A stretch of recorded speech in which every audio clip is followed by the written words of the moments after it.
Hey everybody, how you doing? Happy New Year. Oh boy.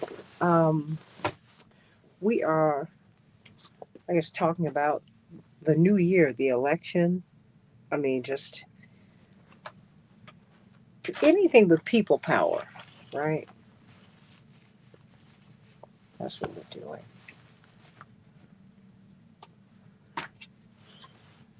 Yeah.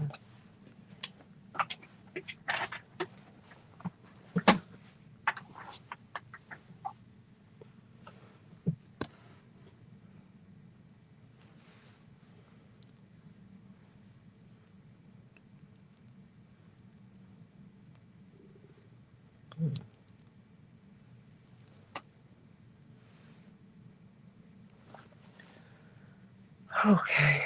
Let me do that.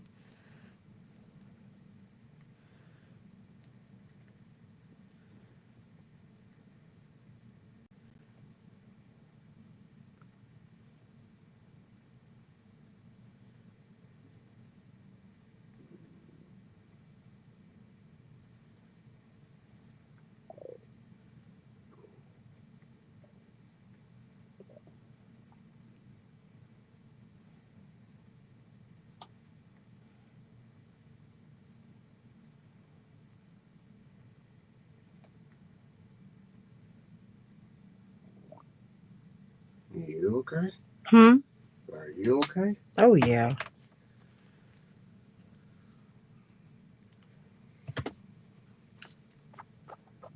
Oh yeah. Yeah, your stomach over there. Yeah, it's driving me crazy today.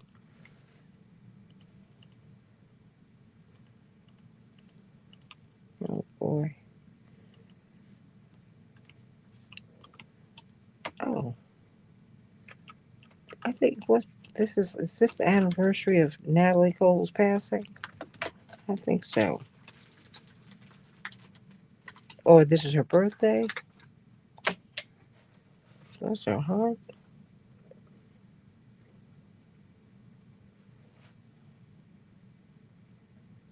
Oh,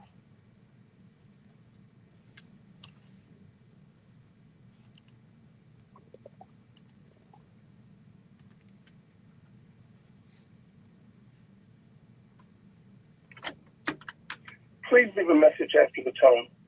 okay.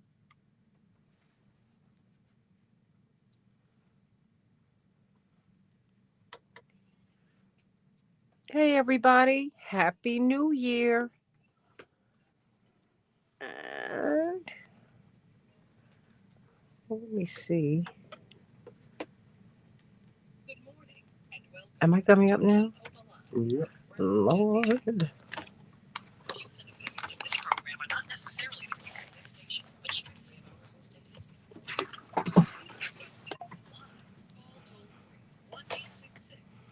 Oh,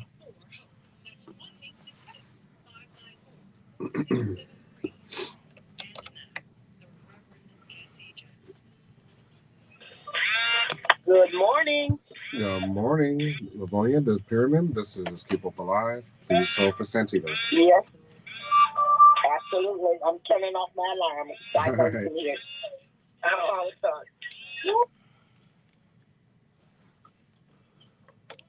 Happy New Year, everybody. Welcome to Keep Up Alive with Reverend Jesse Jackson. I am Santita Jackson. It is a joy to be with you in 2025. It is January 5th.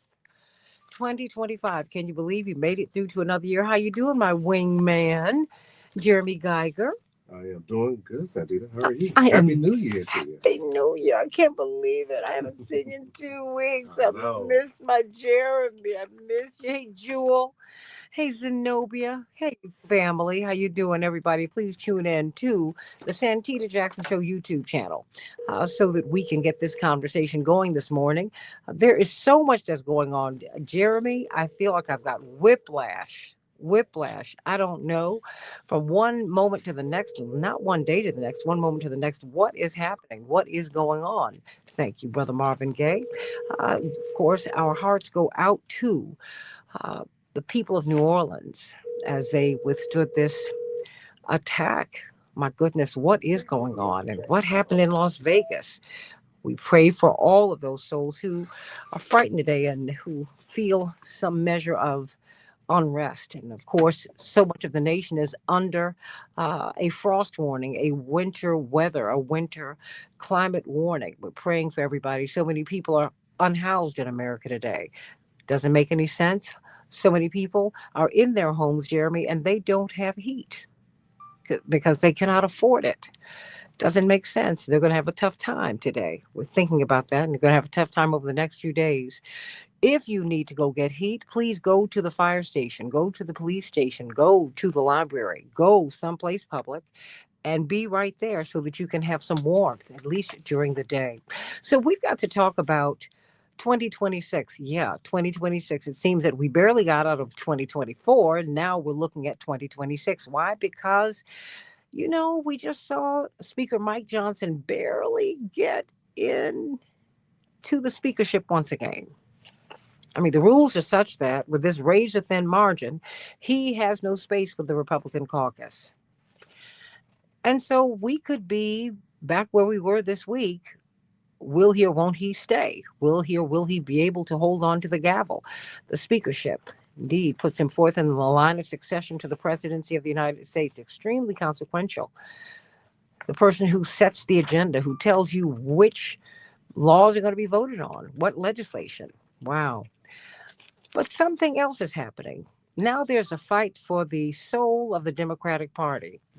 Some people, at least, are having a rethink or are having a think about where the Democratic Party should be going, or are they having a think? Up until there was speculation that Congressman Jonathan Jackson of Illinois might toss his hat into the ring to be DNC chair, no African American, no black person was running. Now you've got a couple.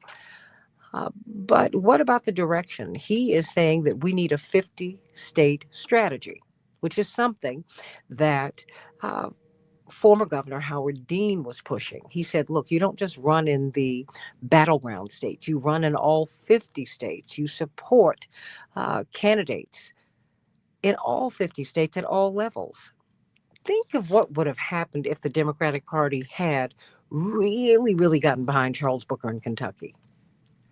Think about it. Former Majority Leader Mitch McConnell has historically low approval ratings. And you had a young man who went from almost 0% statewide recognition, 0% statewide recognition to almost winning the Democratic nomination the first time he ran and then to clinching it the next time. But he didn't get the support from the party that he really, really needed. So what is going on? What do we need to be doing if a progressive agenda is going to go forward?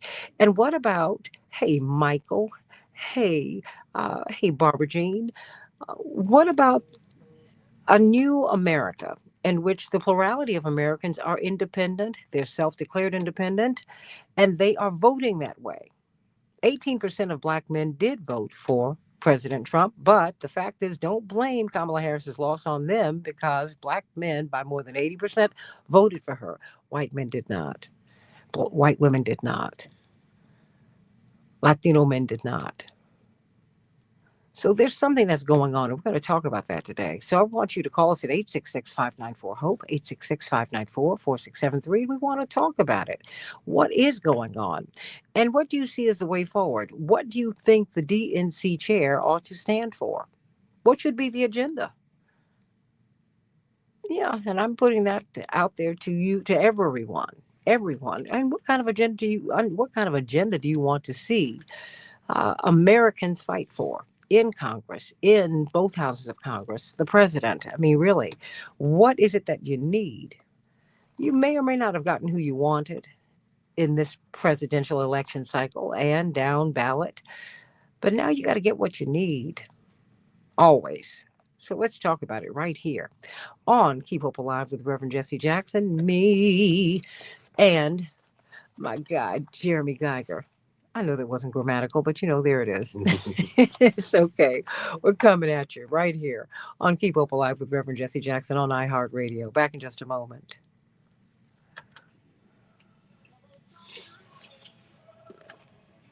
Okay, were you able to reach Jonathan?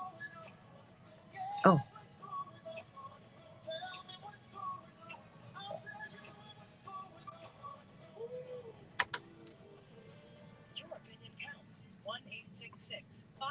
okay. Okay, were you able to reach him? No, Oh, okay. Let me see if I I can. have Livonia on. Oh, okay, great. Hey, Miss Livonia, Hey, good morning. sending you so much love. Hold on one moment. All right, dear. Hey, sweetie, we were going to call you right back. You gonna call Hey, me right you know back? what? I'm going to send you a text of someone No, who I Livonia, want you to she's talking call. to Jonathan. I spoke with her last night, and she's someone you need to call today. Okay. All right, but I'm on StreamYard, so I can't talk but so much. But Livonia Perryman is going to be holding, and she's going to say hello to you. But we'll call you right now. Love you much. Bye bye. Jonathan? Uh-huh. Yep.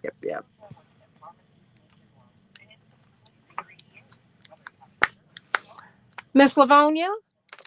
Good morning. Good morning. Just glad to be with you guys. Oh, look, I'm glad to be with you. I'm going to talk with you more extensively at the bottom of the hour, but I wanted to hear Jonathan lay out what he's doing.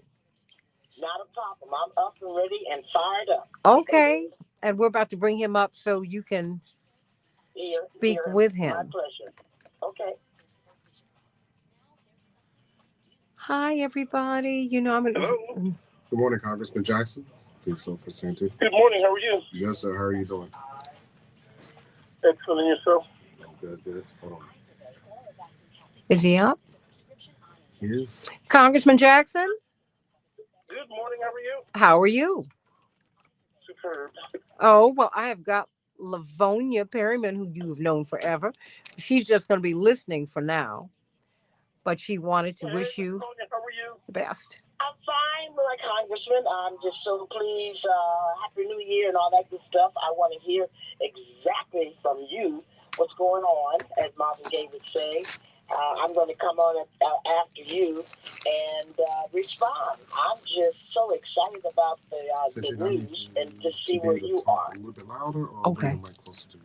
Okay. I look forward to hearing you as well. I'm going to have to step out now in 30 minutes, Atita. Okay, yeah. I was just going to bring you up very, very quickly so you could do your thing. Okay. Okay? Oh, thank you, hon. I'm glad that you're with us. So I'll be letting you go at 29 after the hour. Okay. That'd be great. Okay? Thank you. Thank you. So, but I've talked to several people. They were quite excited and or real curious about what it is that you want to do. We're gonna have Dr. Zogby on, huh? Yeah, that's a good thing. It is none more than Livonia. Oh, no question about it. When we discussed it last night, and I said, let's hear from him, of course, and let's go in the direction that you think is best for yourself, like what is best for you, and what is best for the country. Let me put it this way: what is best for you and best for the country. I look forward. Okay, so I'm sending you, Congressman, I'm sending you a number right now. So if you can touch base with this person. Okay.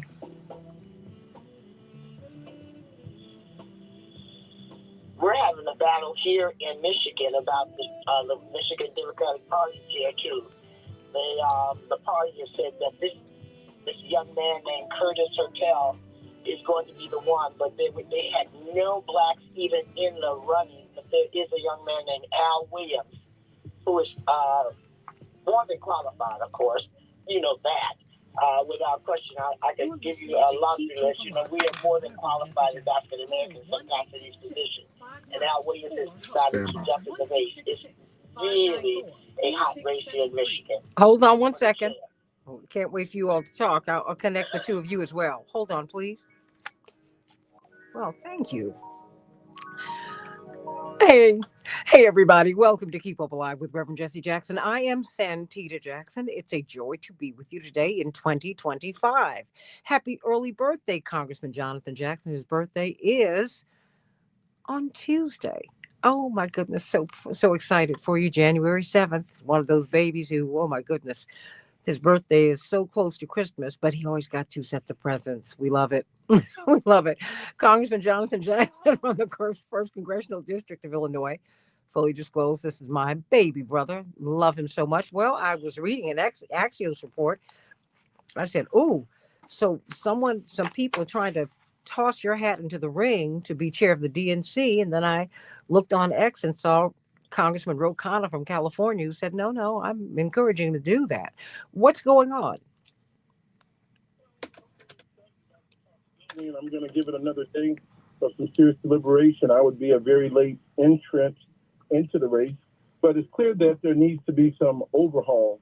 And I think fundamentally we could look at, did we lose by a little or did we lose by a lot? And how did we lose? So there's still some questions that have to be answered. But I would take it from the perspective that we lost a lot. To the degree that we had a person that had felony indictments, convictions, and all these other things swirling around, that had into an insurrection and has made appreciable gains in the African American male community, Hispanic male community. How did he get close is what we should be asking ourselves. And fundamentally, are we trending in the wrong direction? I was also very much confused and astonished by how little support was given to southern states and states in the Midwest. There was no money spent in Louisiana. We had a pickup seat there because of the brilliance of Congressman Cleo Fields. No money spent in Mississippi, no money spent in Arkansas. We've never had an African-American congressional person from there. No money spent in Tennessee, Kentucky. So we have to put money where there's also future and there's also hope. If we don't play in the state legislatures, we don't get back to the redistricting, we don't get back to the rules making and the maps at the local level, we also have to activate coalitions and go back to grassroots organizing. This time we ended up spending the most money but did not get the most votes. I understand the complications there because I would say in all fairness, although it was 107 days, I do believe Vice President Harris was the right person. She was able to energize the party. She was able to raise the money, but I don't think the money was executed according to what Jamie Harris's plan was. I congratulate outgoing Chairman Jamie Harrison. He had a plan. If you look and see what he did in the midterms, there were pickups and they were appreciable. But come to general, it gets reversed. How could that be? Well, one, the Republicans won on the redistricting. And the way that Leader Hakeem Jeffrey says it is we won the races, but they won the court cases. We lost 3 districts in the state of North Carolina, all Democrats. And Jeff Jackson, Kathy Manning, Mr. Wiley. And now we're having to pay for that. I want to put money back into the coalitions. Let's look at the midterm plan. There was execution that got us through former Chair Harrison. He did that. But somehow or another, I felt as if the party was disconnected from the people with all these consultants that have an asymmetrical relationship. They get to make money and fail up, whether they win or lose. And I want to bring some congruency back to that, where people in the party have more to say. And there's moneyed interests. We need them. We got to continue to work with them. But there are also people that attract votes that we didn't do as well. So there's got to be a balance. We're going to need 2 wings to fly this plane, and we need to look at a new direction back to the roots. We can't be labeled as the party of war. We can't be labeled the party of anti-workers, although there were great things done in the Biden administration. The execution of getting the messaging out, I don't think the Democrats touted their successes as much as they could have. But I would like to go back to the path that Howard Dean had talked about, the economic populism that Bernie Sanders had talked about, to talk about the things where the young people were excited about our messaging. And let us hear them, not just listen. Let us hear them so we can have appreciable gains. We're talking with Illinois Congressman from the 1st Congressional District of Illinois, Jonathan Jackson, second-term Congressman, many, including his colleague, Congressman Ro Khanna out of California. Many progressives are urging him to seek the chairmanship of the DNC. What say you? 866-594-HOPE, 866-594-4673. We've got award-winning television and radio producer and host, and of course, one of uh, one of our original staff members from the '84 campaign of Reverend Jesse Jackson, Livonia Perryman, with us today. It was so excited that she's with us. And of course, she has remained very active in the party. She's been one of the consultants who actually made a difference, Congressman Jackson, and one of the operatives. That makes sense.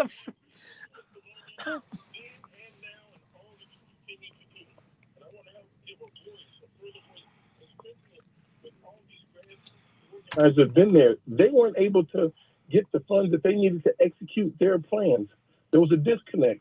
And I want people to understand some people raise money, some people execute and get votes out. We need to bring the two together.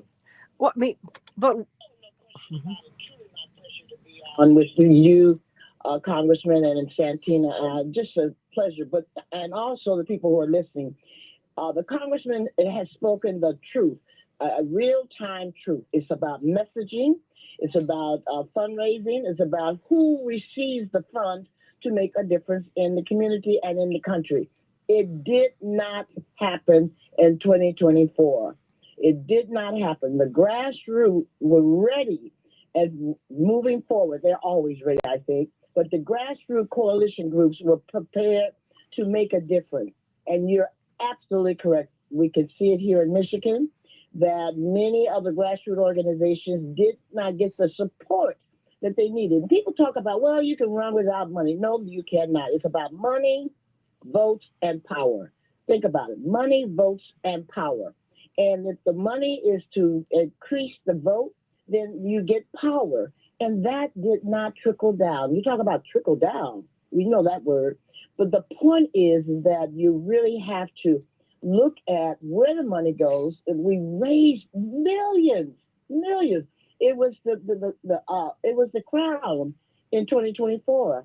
But I am here to tell you, across the nation and in the Midwest, just like in the South, Congressman, did not the individuals who were doing the work, grassroots, doing the work, were still waiting until November for funds to do more work. They were already doing the work, and they needed more funds to continue the work. And there was a disconnect. I believe that with you and others, that we can make a difference because now we are acknowledging. See, first of all, you got to acknowledge the problem or the situation. And then you have to have people like other folks that we know across the country who can do the work. They are ready to go forward. But Congressman Jackson, what is going on? You see someone like Charles Booker down in Kentucky who went from virtually, and he was an unknown. He went from 0% to almost getting the Democratic nomination. And then the second time he ran, seizing the Democratic nomination against Mitch McConnell, whose approval ratings are they're abysmal. But he doesn't get the party support. I mean, and then you've got a proven vote getter like Congressman-elect, former Congressman Cleo Fields, proven vote getter. He doesn't get support. What's the deal? Well, I would tell you, I've seen this before, and I want to give a special shout out to my father, Reverend Jesse Jackson. At the height of Reagan's popularity, he hit the ground and started campaigning, started organizing people and coalition building. Now that term is called economic populism or something. It's touching people. We might have had the most ads, but we did not touch the most people. And when they said President Trump shouldn't have gone to California, he went there, he couldn't pick up votes, but he touched his supporters, made headlines every day that said he shouldn't go to New York City, can't win. He went out to Long Island, went to the Bronx, went to Madison Square Garden, came to the Chicago Economic Club. He traveled the entire nation touching his base. So much so that 60% of the field is now uncontested, as the Democratic Party isn't showing up. How can you win if you don't show up? We should be in Oklahoma. We should hear about the United States president going to Oklahoma.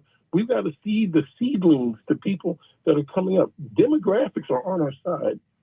The people are on our side. 4 million new people came into California and into Texas, and not one new Democratic seat emerged. Population of young people want our messaging. The problem is It's not connected. It's incongruent.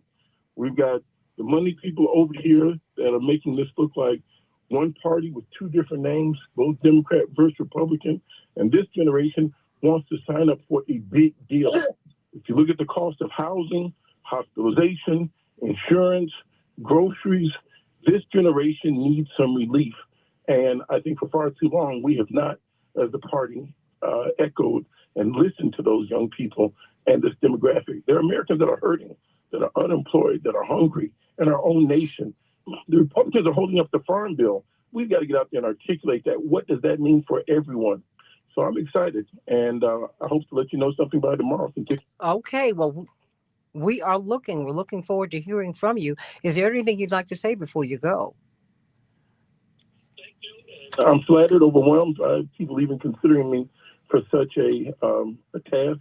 I know there comes with complications of being a current sitting member, but I do look forward to the debate, and I am most excited about sharing my ideas and views on what we can do to win. It would make all the world of difference if Leader Jeffrey were the speaker right now. Trump and Musk do not run the United States government. There is no DOGE.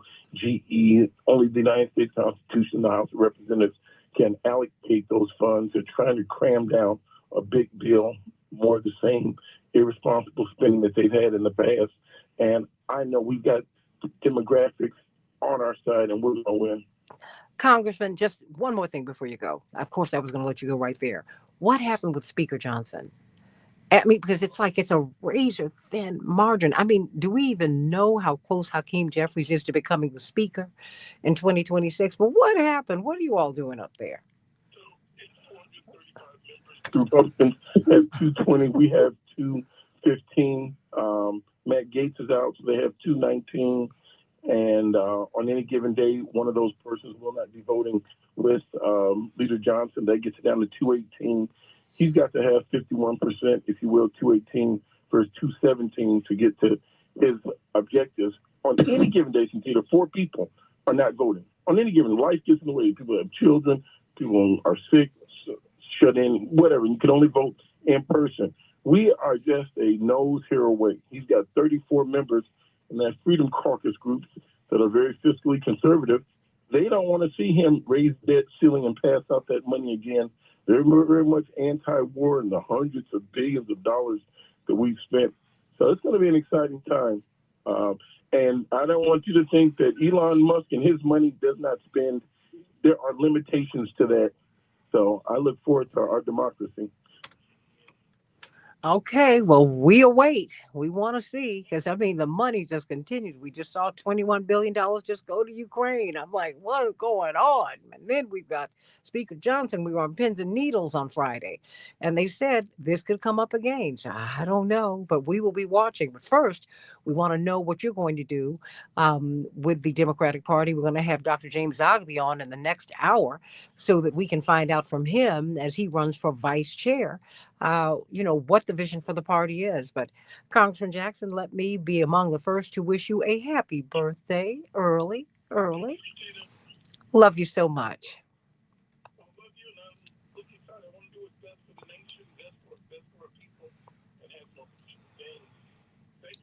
Thank you so much. Congressman Jonathan Jackson, everybody, love you. Congressman Jonathan Jackson and Miss Livonia. Well, I got a couple minutes here before we go to break. When you look at you were part of the team, and Congressman Jackson mentioned 1986 at the height of the Reagan Revolution, at the height of President Reagan's popularity. Coming out of that, Reverend Jackson was running. He'd never stopped running in 84.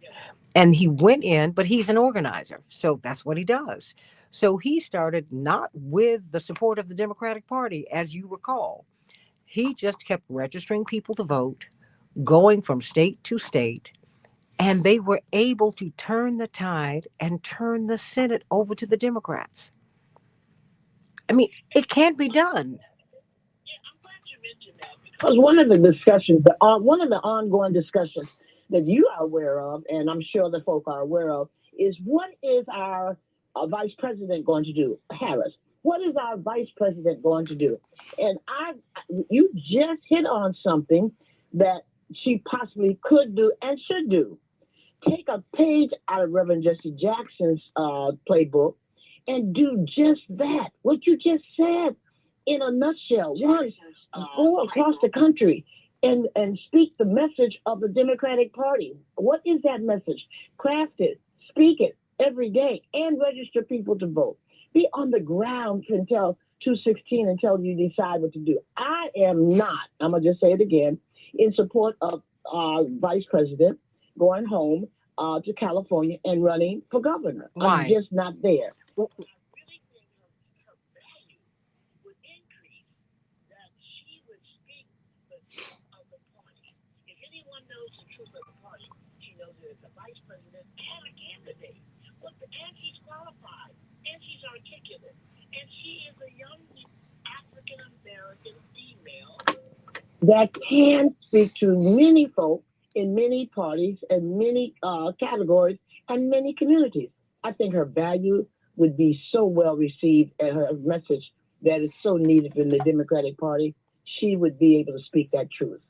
well, why don't you think she should go back to California and run to be governor? I've got about 90 seconds.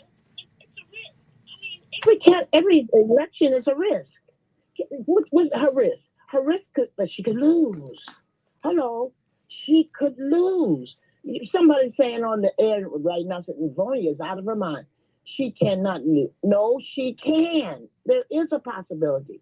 I am one here to say, I'm going to confess that I just knew that the country would see the goodness, the righteousness, and the democracy message of the Democratic Party, and she would be the candidate today. I was there all the way. Never thought she would lose. I never used that word. But I don't want her to be in a position that will diminish what all she accomplished. I think going to California and running for governor may, I'm just saying may, diminish what she has done thus far. Everybody, what do you think? What do you think Kamala Harris's role ought to be as she goes forward? What do you want to see the Democratic Party stand for? I mean, what do you want them to accomplish? And particularly in a time in which most Americans, well, should I say the plurality of Americans now identify as independent, and they are voting that way. So Democrats can't just say we've got a lock on these voters and Republicans cannot either. So what's going to happen here? In a time when poverty is rising, maternal mortality is rising, when people are being turned down by their insurance companies, and on and on and on it goes. Let's talk about it here on Keep Up Alive with Reverend Jesse Jackson. Back in just a few minutes. Wake up all the doctors, make the old people well. They're the ones who suffer and catch all the hair. They don't have so very long. Your opinion counts. Okay, Miss Livonia.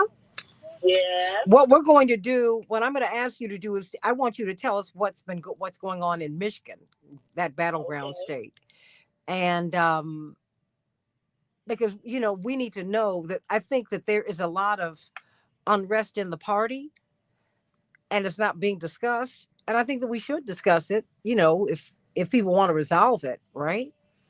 Oh, I agree. I wholeheartedly agree. I even want to go back to, and I'm going to just say this, even in the Haitian question, do you know, Santina, that we as Democrats did not wrap our arms and hearts around that, the Haitian who was accused of eating dogs and cats? We really did not. Oh, yeah. The messaging was not good on our side. We really didn't go. We did not go as a party to say and stand at the gates of the community and say we will not tolerate this. We never said that as a party. We didn't. Reverend Jackson said it. Different organizations said it, but the party did not fight and present a message that would say, "Oh, those are our people too," under the big tent. And in Michigan, they told Hill Hopper, they told him, this is a quote, and told donors, candidate, don't support him, don't give him money. That is a fact. Unbelievable. But it's not That's unbelievable. happening. Well, it's not unbelievable. I just Yeah. And I was trying to find him to call him to say that we were on because I wanted to talk about that. That is not just happening here, but it's happening to qualify, be they black or white, progressive young folk who are trying to say we have a message and we want to play a role in making a difference in the party. It is not being accepted. It really is not. ugh. People are holding on to their positions, not their convictions, their positions. Well, now that's what we see a whole lot of that. Hold on. That's it.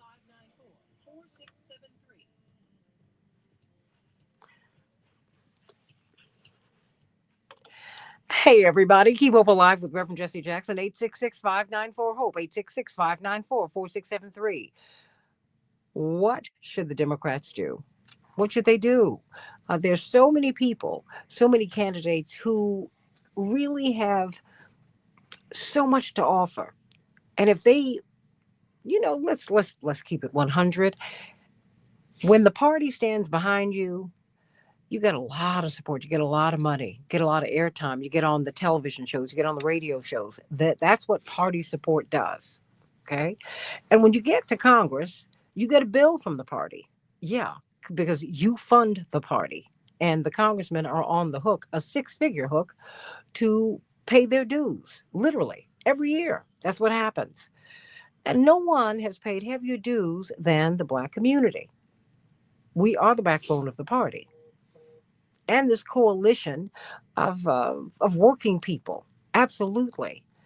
And many people, up until there was a discussion that Congressman Jonathan Jackson from the 1st Congressional District of Illinois, that he might be interested in running. Congressman Ro Khanna put it out there. There were no blacks who were in the running. Oh, yeah, they want you to run for vice chair. That's important. It's consequential, but it's not the chair. There's several areas, several positions in the party that are very consequential. The DNC chair, secretary are among them. So what's going on? And what about the 50-state strategy? And what's happening in the states, particularly these battleground states that were lost? So what's going on here? We're talking with Lavonia Perryman. We were just talking with Congressman Jonathan Jackson about his prospects. He said by tomorrow he'll let us know what he's going to do. But we want to hear what your thoughts are. What do you think the Democrats ought to do? As, a chunk of black men, they lost them. Big chunk of Latino men, they lost them to President Trump. Yeah, what happened?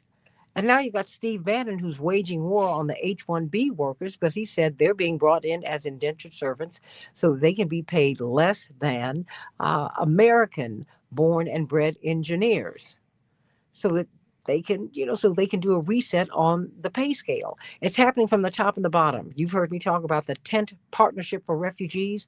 That happens. That is the same program that H-1B is being used for the workers at the top of the pay scale. It's being used for the farm workers and people who are in the hospitality industry, those who are being brought in from these black and brown countries, primarily the brown countries in this hemisphere, so that they can work for cheap. Same thing is happening at the top. And anytime Steve Bannon is saying that he's waging war on behalf of white working people and black working people and brown working people, the Democrats got an issue. So we got to talk about that. I'm not mad at him. Fight for people to get these jobs. That having been said, wow, what are the Democrats going to do? Lavonia Perryman, boy, from uncommitted, 101,000 plus voters, I think it was in 3 weeks. They came out and said, we are protesting the Biden presidency and what's happening in Gaza. It was in 3 weeks. Unbelievable. They did it in a very, very short period of time. And now it seems that there is, from what I've been hearing from you, that there is a fight on the ground in Michigan, because I don't know if the Democrats have learned the lesson. Talk to us, Lavonia Perryman. Thank you so very much. Truly my pleasure to be with you this Sunday. There is a fight and the fight is within the party. And usually you don't want to, talk out of class, but in order to resolve a issue or make things better in life, sometimes you have to tell the full story. Let me start with the African American male, not only in Michigan, but across the country. There was a conversation, and you know this in the media and in the community, that Black men did not vote for Harris, and that's why she lost. That's the wrong message. She did not lose because Black men did not support her. And Black people and brown people and others should understand that message was not directed towards sent out by the Democrats, but the Democrats did not have a message to back it up. So I'm here to say, no, the facts, the numbers will show you that Black men did support Harris, just so the facts are known. That's number one. Number two, that the women, African American women, and in the country voted for Harris and Biden, just so everyone will know, and Hillary, just so everyone will know, at 90%, 90% African American females voted for her, 90% across the country. And here we are today in 2025, and here we are, and African American women in Michigan and other places, but I know in Michigan, are saying, well, we have not heard from the Democratic leadership, and we have not received anything for our community based on our commitment, steady commitment, ongoing commitment, every day, year after year, campaign after campaign. In terms of the congressman saying something about money, I want people to be very clear. He did not miss a beat. The money might have started in Washington or wherever, but when it came to the community or the grassroots or the coalition individuals, such as the Women's Coalition or the whatever coalition it was on the ground, they were still waiting in November to be supported to do what they have been doing for free. And I'm going to say it out loud. I'm going to say it out loud. Many times, the African American and or person of brown color was asked to do volunteer work, hear me out, and other folk were receiving several $1,000s as consultants. Consultants do not win elections.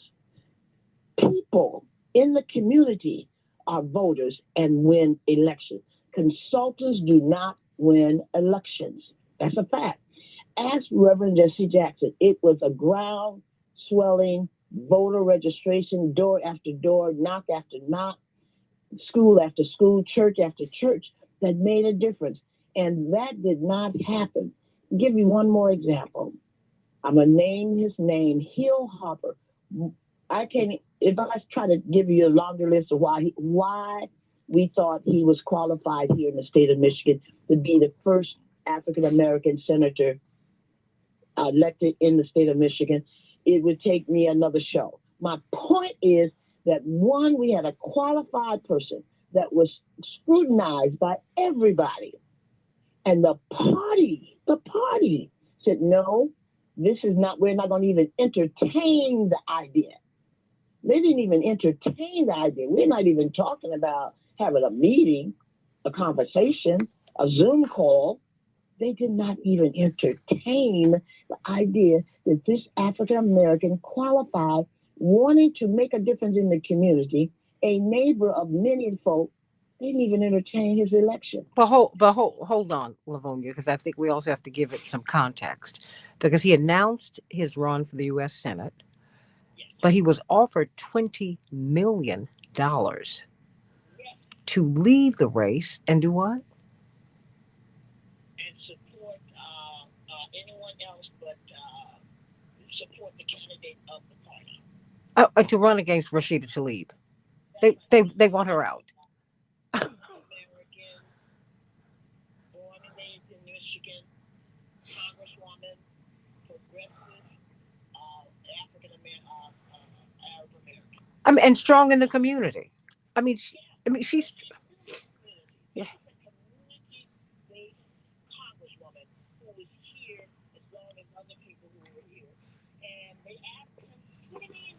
Offered him $20 million to run against her. Sure did. That's I mean, and my point is the money is there, the will is there, but they don't want him over there. I mean, because they took out Corey Bell doing, I mean, excuse me, oh, my God, Corey Bush down in St. Louis doing the same thing. The gentleman who, first black prosecutor in the county of St. Louis, who ended up becoming, he's the congressman elect, he will be replacing her. He was running for the U.S. Senate. And then suddenly he switched. I mean, the money, what? said no to $20 million. I want folks to understand how the money plays a role in all of this. Don't dismiss it, even though I will not see $20 million. But my point is, and your point, that he was offered that. That's a conversation that they had with him. It said, you can live for life and do whatever you want in your community with the $20 million, but take Congresswoman Tlaib out because of her position on the war. This is a woman who is a congresswoman, born and raised right in here in Michigan, whose grandmother, just so everybody will understand how we do understand who she is, her family, but her grandmother's family lives in a war-torn zone and has been living there. She lives in the West Bank. When a storm would come to South Carolina, when my grandmother was alive, God rest her soul, I was always calling, and calling her neighbors. You okay? Because she was in her early 90s when she died. But she lived in her home up until she was about 88, and she didn't want to leave. And so it was always, you get a lot of storms in South Carolina. Now, if those storms were bombs, I can't even imagine. The storms were enough for me. But this is not someone, and you have the largest concentration of Arab Americans in the country, in the state. They're not getting the support. And now you have the mayor of Dearborn, who has been a Democrat, who ended up endorsing Trump. I mean, so it's like the Democrats are missing a whole lot, Lavonia. In Dearborn endorsed Trump, the mayor of Hamtramck, which is our second largest population of Arab Americans in the state of Michigan. Second, we had two Democratic candidate mayors in their seats who came and were expressing and were vocal in supporting Trump in Michigan. And so you say, well, what happened? You can't blame it on black men. No. You can't blame it on the black woman. No. The votes, the numbers will tell you different. So what is it that the Democrats are missing? One thing the congressman mentioned this too, messaging. We saw the messaging in Michigan that really did not speak to the people in the community. It did not trickle down. I'm going to give another example. I use this example quite a bit because I was concerned. We had a conversation, and the media was complicit in this. Every day for 30 days, I know because I was counting, we heard about the Haitians and the dogs and the cats, but ongoing.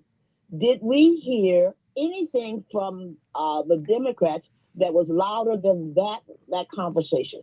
Did they stand on the top of the mountain and say, no, these are folk who are outstanding citizens. They're doing the work. They were asked to come. They did what they were supposed to do. And I get it. You have to understand, a Republican governor was highlighted in speaking the truth about the Haitians. But I'm telling you, on record, the Democrats could have done better. We should have busloads of Democrats down there with the Haitians and visually say and speak the truth that these are our people. It didn't happen. That's just one example. And I'm sure people who are listening can give examples. And I'm only giving the examples of what has happened So what we can do is make a difference in what is going to happen in 26. We have to learn from what has happened. Messaging was not up to par. Well, well, Chaparral said reality. The reality is that Democrats, happy birthday, Chaparral, took out Democrats. She said we not only had to fight against Republicans, but we had to fight against our own party. Reverend Jackson had to do that. You know that we were fighting the party harder than we were fighting the Republicans.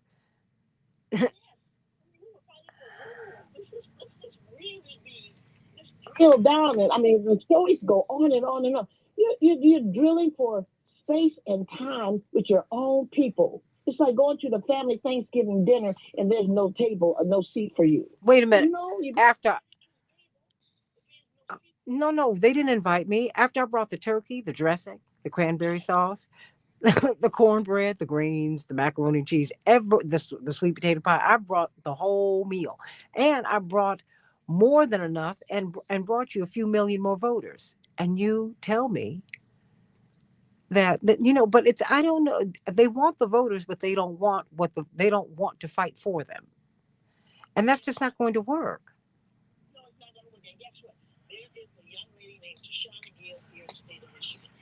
know there are many Tashana Gills around the country, and I shout out to the Tashana Gills around the country who has said, I'm gonna use her words. We as African American females, we are pissed off that we are not at the table that we set. We set the table.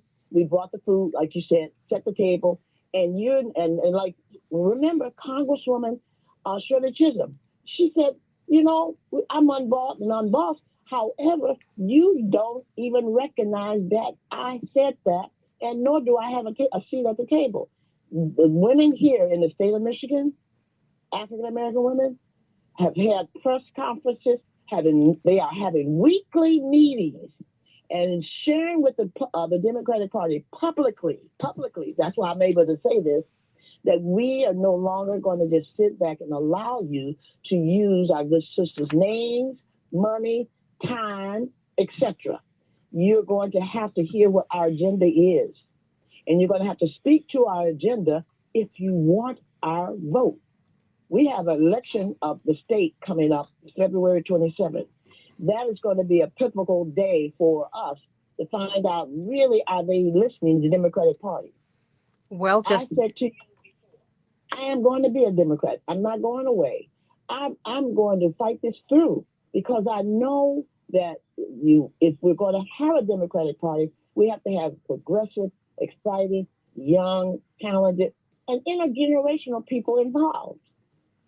Well, we will see what's going to happen. What will the Democrats do? What should they do? And, increasingly, Americans are they're not wedded to parties. They're wedded to principle. And they want people who are going to deliver for them. And I want you to speak to that on the other side of the break, because that really is the key. Who's going to deliver for them? I don't know how you put Liz Cheney over Bernie Sanders, the polls show that he is the most popular elected official in the United States. And yet you travel with Liz Cheney, who voted with Trump 89% of the time. Lavonia Perryman, award-winning journalist.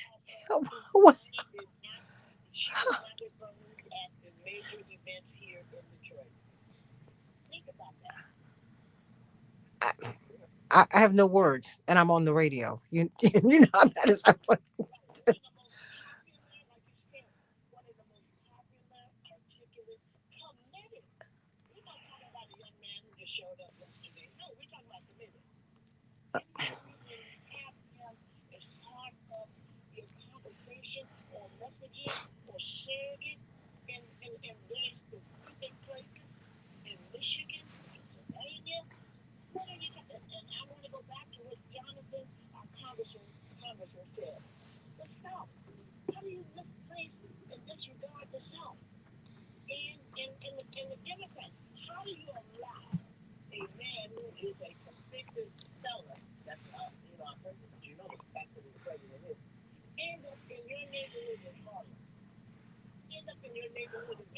But he didn't end up there. He went He went. Wait a minute. He went into the NABJ.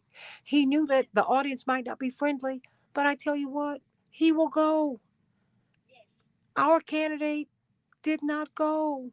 She had something else to do. She got horrible advice. Because I mean, she got horrible advice and she got horrible direction, and and her campaign was run by Biden's people, and bless Biden's heart, he never wanted to be off the ticket. So he was feeling some kind of way. I'm putting it out there. Yeah, stop it. Come on, look, come on. I keep saying consultants are not the ones that win elections. Those are consultants who would on their computer. And I'm a consultant too. I want to be very transparent. And I'm not bad at consulting, but they're not the end all for this conversation. Well, stay right there. Stay right there. Stay right there. I gotta cut out to a break. But everybody, I promise you, we got a lot to talk about today. Because it's the beginning of 2025, and guess what? The 2026 race is already on. So who's going to have the majority in the House and the Senate? And not just at the federal level. Who's going to be in your state legislatures? You need to know that too. So much of the power's in the states. Back with more of Keep Hope Alive with Reverend Jesse Jackson in just a few minutes.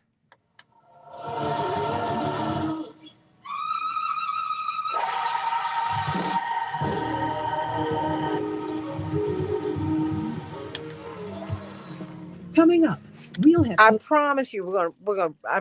Sometimes I forget to push that button and get that sound in you. Oh, I mean, come on, Livonia. Yes. I now look at this and I'm like, you guys got to be kidding me. I'm just telling you what is actually happening in my little world. Can you imagine what's happening in the country? I mean, even with the sister in Atlanta. I mean, they relegated her Stacey to, Abrams. Yes. But you know what they do, and I can see you saw this happen. You saw the difference between the 84 and 88 campaigns with Reverend. Yes. Then the big consultants do come to you. But fortunately, he's self-directed. So he said, well, y'all didn't get me here. Well, I mean, while I'm listening to you, but you didn't get me here. And I've got to, my father told me when I signed my first contract with Fox News, he said, baby, just remember where you live. Okay. Okay. He said, no. He said, don't ever forget that. And Reverend, unlike so many, never forgot where he lived. No. And you have, that is so important, everybody. We're on Facebook and YouTube, et cetera, right now.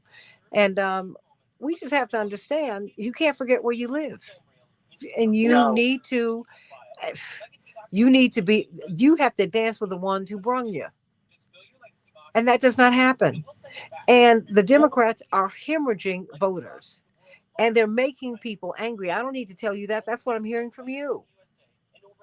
People are like, I don't need this. I don't need the disrespect.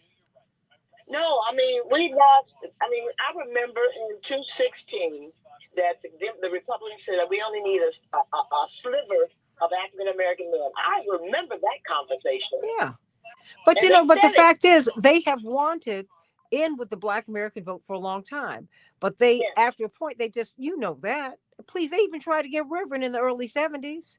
Mm-hmm. But what he would not do, and they felt he was conservative enough, just coming out the church and arguing for the strength of the family, education, and all of that. Not that that's the sole space of Republicans, but they felt that he might be someone to work with. But the problem with Jesse Jackson was that he would not let you slide on white racism and anti-Black racism. He would not let you slide on that. So they had to let him go. Mm-hmm. That's what that was. Yes. He's been told they would make him the biggest preacher in the world if he would let politics and social justice change. They did the same thing to Dr. King. That's what Billy Graham told Dr. King, you can become the biggest Black preacher in America, one of the biggest in the world, if you let this fight go. They did the same thing with Reverend. They refused to do that. And thank goodness. Yes, and they're still working on. Just imagine, they're still working on that. We just had a discussion about Hill Harper someone who offers someone $20 million. $20 million. You can't say that enough. He was offered $20 million to get out the race and run against her. Just leave that one. What? Yeah, and so people, when I speak about Hill Harper, I said you can't talk to me about his commitment. His commitment is way beyond where you think it is. No, you cannot say anything against Hill Harper with Livonia. No, well, you can't, because guess what? They would have at any given time. First of all, they would give him cover as long as he did their bidding. Yes. So you wouldn't have had to worry about that $20 million. No one would have known about it. They might have even given it to him tax-free. That's right.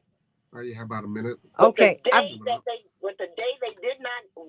would feel they do not need him, or he decided he wanted to really touch on and be who he really is, Fill up that 5 they would seconds. expose him and destroy him. Hold on. We're coming up. 3, 2, 1, live. Oh, Jeremy, we're giving you some information you might not have had, huh? Oh, $20 million. Did you know that Hill Harper had been offered $20 million to run against Rashida Tlaib? Did you? Not at all. Okay. All right. Let's talk about it, everybody. Let's talk about what's really going on with the Democrats and what they need to do to lead. It's a two-party system at this time, but really it's moving into at least a three-party system because Americans, the plurality of us, are independent. And we're either independent Democrats, independent Republicans, but many are just saying, don't affiliate me with either of the major parties. So what's going on? How can we, the people, win? That really is the point. I want you to call us at 866-594-HOPE, 866-594-4673. We were talking with Congressman Jonathan Jackson. He might be tossing his hat in the ring to be DNC chair. Some people are asking him to do it. Should he? What do you want in the DNC chair? Back with more of Keep Hope Alive in just a minute. With Reverend Jesse Jackson. For more information on upcoming shows and guests, please visit our website at www.keephopealiveradio.com. Hey, Yvonne, how you doing, sweetie? Robert, come on back. Everyone wish. Hey, can you hear us now, Rattler? 32114. Velma, everyone wish Chaperle a happy birthday. Our little cane raiser. How about that part? That's right. And what did Congressman Jackson say? That Elon Musk doesn't run the country? Boy. But you know what's fascinating, what they don't talk about enough, Livonia? Yes. All of these big tech billionaires' connections to South Africa, apartheid South Africa. Hold on, please. That's No what question about it. I mean, they're all from apartheid South Africa. No one wants to talk about it. And one of Peter Thiel's fellow students from Stanford was quoted. In fact, she wrote about it. And when he talked about, he made positive comments about apartheid. And see, that is an apartheid. Just so people will understand, that is a belief. That is a conviction. That is something that and that darn near destroyed Africans. Absolutely. You know, hold on. We're coming up. Just hold on. We're coming up, and we're going to come in and out. Who do we have? Tio on? Yes, I need you to send me. I don't know if I don't have. I'll send it to you. Don't worry about it. Okay. Brother, there's far too many of you down. You know Hey, everybody. Keep Hope Alive with Reverend Jesse Jackson. I am Santita Jackson. We're talking about what is going to happen in 2026, everybody. What is going to happen in 2026? Hey, do you think that, Congressman Jonathan Jackson should run for the DNC chair? Someone who wants a 50-state strategy. Morning, Dr. Zaga. And so far, until This is People maybe Alive. last Peace Hope night, for when Century. there was a rumor that he might run, there were no blacks running to be chairman or chair of the DNC. Now, mind you, Jamie Harrison, the outgoing chair, had done I a can call you back in 30 fantastic minutes. job. But there was, there are I don't know. infights, and there's infighting in parties like there are in all Okay, so you want me organizations to and call you back at the corporations. bottom of the line? And so a lot of what he was pushing Okay. for, Call you a back in lot 30 of his minutes. policies were not enacted. The same thing happened to Kamala Harris, according to reports, Lavonia Perryman, that are beginning to come out. That her campaign was run by people who didn't want her to run, who didn't like her, who felt someone else should have been running. Now, look, I think I just think we need to put it out there so you can know what you're up against. Everyone looks at Reverend Jackson as an icon of American politics and principally of the Democratic Party. And I have told you, he ran for democracy and the Republic, not for just a party. In 1983, the most popular person in America was Ronald Reagan. And he was the only one who had the nerve to take it to him on his policies. Everybody else was too afraid to touch him. You know that. That's part of what attracted people to him. They were like, finally, someone's going to stand up against this man who had one of his opening events in Philadelphia, Mississippi.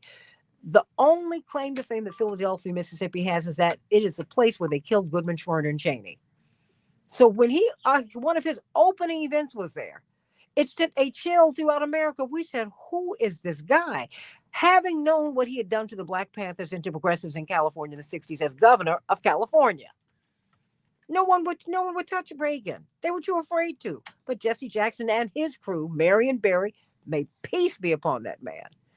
And Mayor Richard Hatcher, and Arnold Pinckney, our campaign director, and Preston Love, who's still with us. Anita Bond, so many people, we can call the name.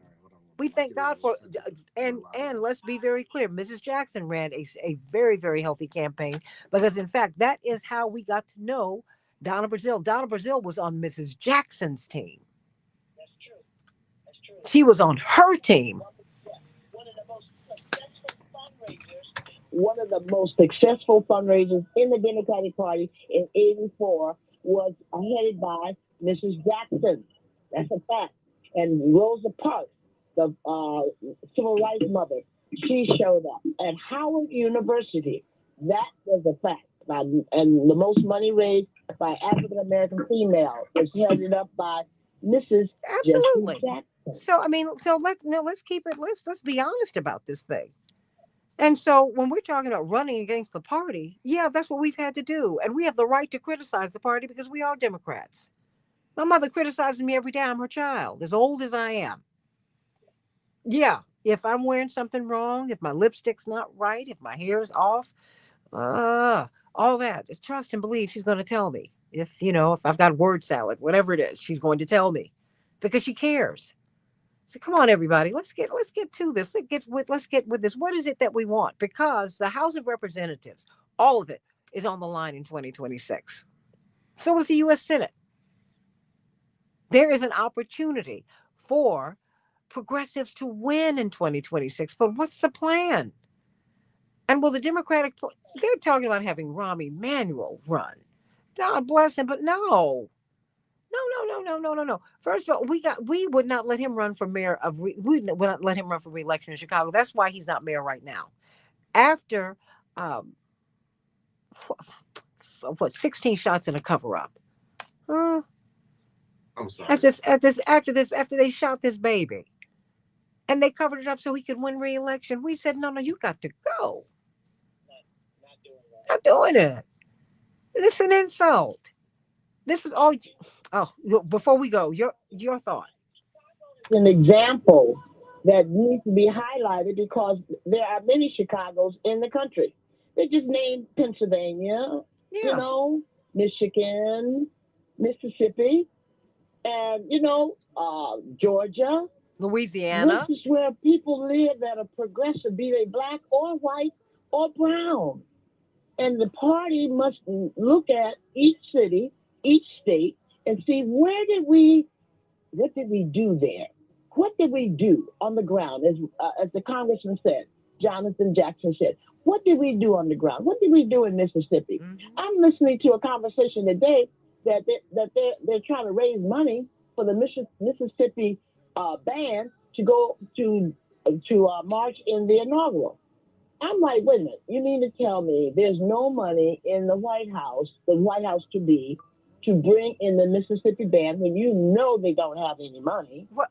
And Wait, they're Democrats could do that. The Democrats could. They need $350,000.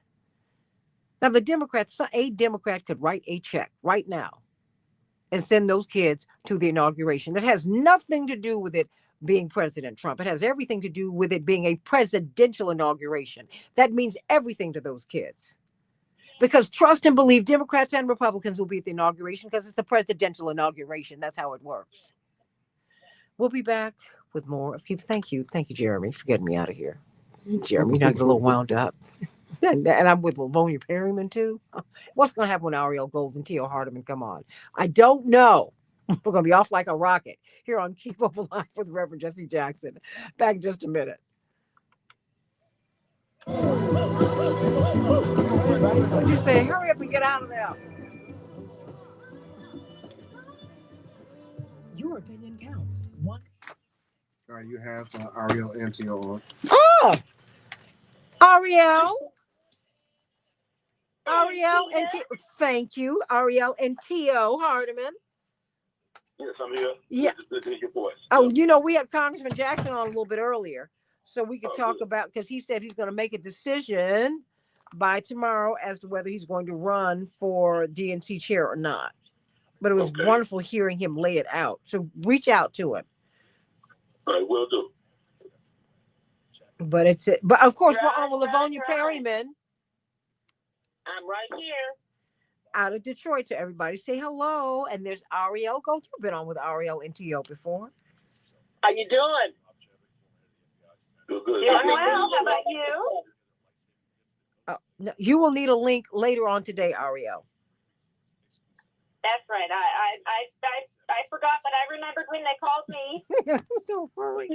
No worries. And we might start needing links here once we get connected into the camera system here.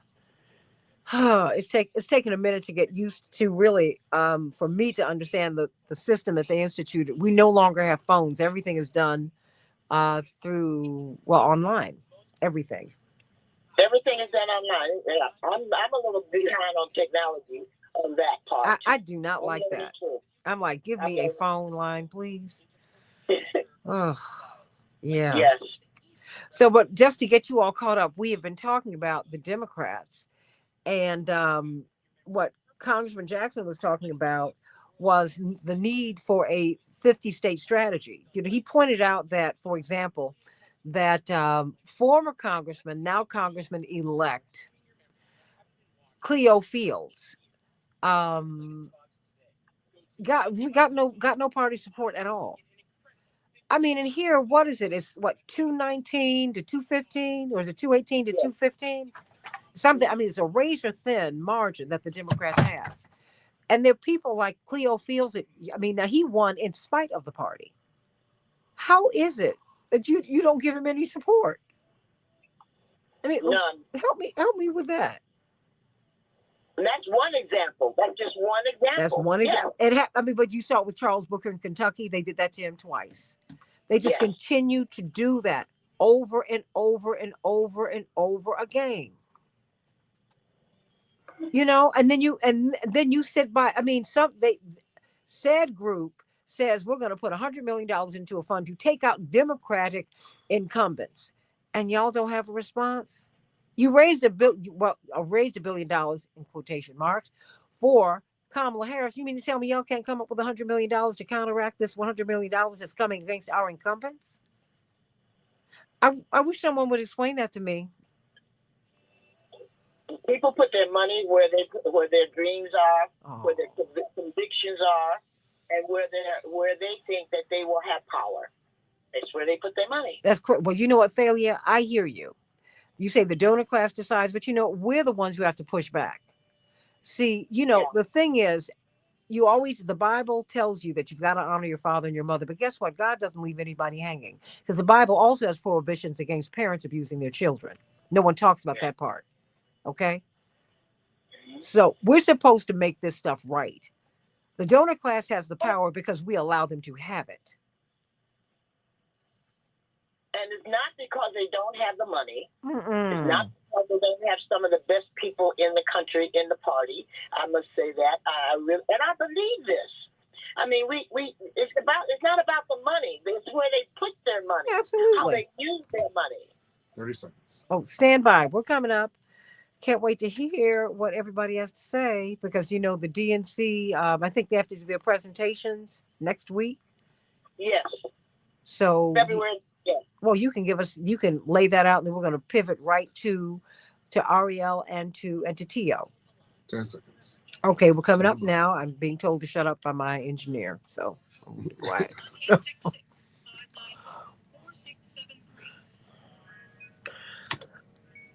Hey, everybody. Wake up, everybody. I'm Santita Jackson. Keep Hope Alive with Reverend Jesse Jackson. We've been talking about 2026. Yeah, it's 2025 already. I know you've not taken the deep breath behind 2024, but you know what?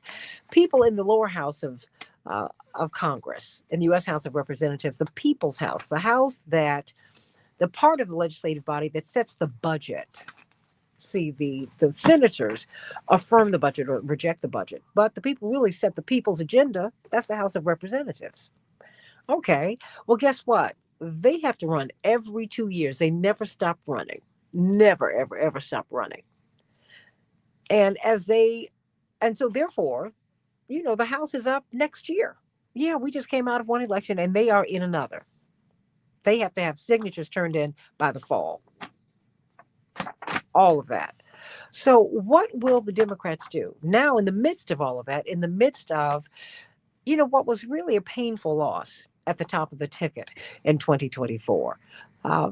As we do this post-mortem on this, we have to be very, very honest about what Kamala Harris was up against. We have to look at what other Democratic candidates who could have won, what they were up against. What were they up against? I mean, Ted Cruz could have not been in the Senate. I'm sure there are a lot of factors that go into that. But Charles Booker could have displaced Mitch McConnell, but he got no support from the Democratic Party. This is someone who basically went from zero to almost getting the nomination several years ago to getting the nomination a couple of years ago. What are we doing? What is the metric? What is the basis upon which the party decides that they're going to support people? And then when you've got someone like Hill Harper, brilliant Harvard-educated lawyer, very, very successful actor, handsome, all that, wonderful father, leader in the community, pillar in the community. He runs for the U.S. Senate, and what happens? Lavonia Perryman, as we are joined by Tio Hardiman, host on WVON from 6 to 7 a.m. every Sunday, Central Standard Time. Check him out. Give him your support. And of course, he is from the tremendous group Violence Interrupted. He's got a tremendous book. He's going to be talking about that on this show. And Ariel Gold, Executive Director of the Fellowship of Reconciliation. All of us are trying to figure out which way to go, how to go forward. But they offered Hill Harper $20 million to run against Rashida Tlaib, to leave her race. Oh my gosh. And it worked down in St. Louis, right, Lavonia? I mean, Cori Bush's opponent, who was the first Black prosecutor in the county. I don't know what he was offered. I mean, and his campaign, Lavonia, Tio, and Ariel, it was so rushed that when he announced his candidacy, he had literally whited out U.S. Congress and wrote Senate over it. Oh, you can't make this stuff up. You just can't. Lavonia, you see what we're seeing in Michigan is really being writ large all across the country. You will have a fight in Michigan because the Democrats, once again, haven't learned anything. They're presenting candidates to you, right? And you're saying, no. Okay, talk to us. At this very moment in real time, thank you so very much again for being allowing me to be a part of this. Curtis Hertel. Curtis Hertel is the candidate today to run for the Michigan Democratic Party chair. Now, Curtis Hertel has been around and been supportive of the party for a long period of time. He's not a stranger, but he's from Lansing, Michigan, and he worked in our state senate. That is about it. Never had a discussion with anyone that looked like anyone that's on this phone right now. African Americans were not, how can I say, invited to have an opinion about who should run for the next chair or the seat of the Democratic Party in Michigan. And when a African American young man named Al Williams decided to run for chair, it was outrage in the party. Not saying, well, then it'll be a good fight, or we're going to make a difference, and we'll see what we can do, and thank you. The best man wins. That's who we will support. No, it was outrage. And they said it was silent outrage, but it can't be too silent if I'm around. But there was silent outrage that he would even get in the middle of an election that they had already appointed and anointed a young man. And so here is a fight today in Michigan that between 2 to 3 individuals who are running for chair. And that is not just Michigan. That is across the country, that these races are being decided by a committee, not the people, a committee of people that who should run the city or the state.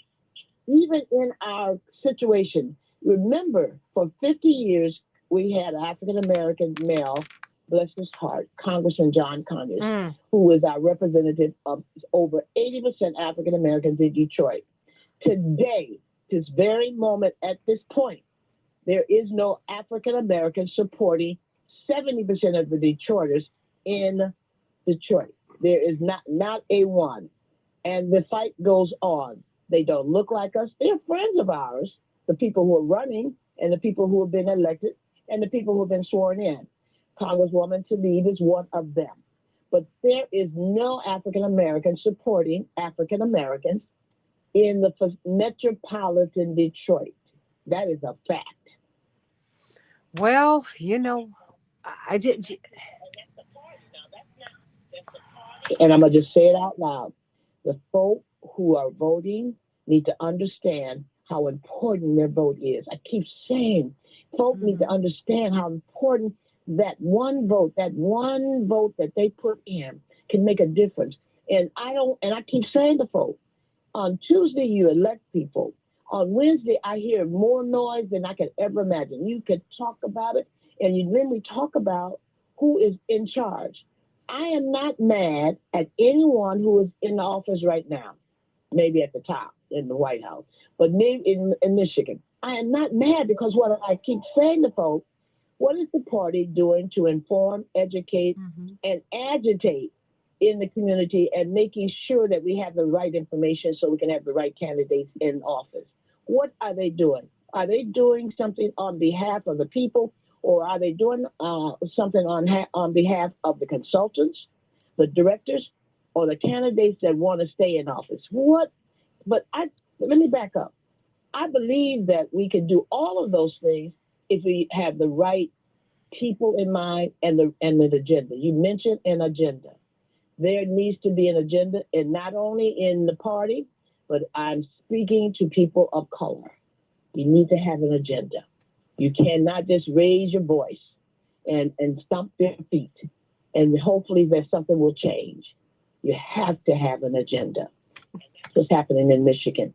People are now understanding that an agenda has to be put forth, and you have to make a commitment. They're even talking about having people sign a pledge if you want our vote in our community. A pledge sheet. That is a discussion here in Michigan. What? It's ridiculous. Look, you know what? That does not make any sense. And the thing is, what we have to do, Ariel, is engage in political education. People have to understand that voting is the end of the beginning, not the beginning of the end.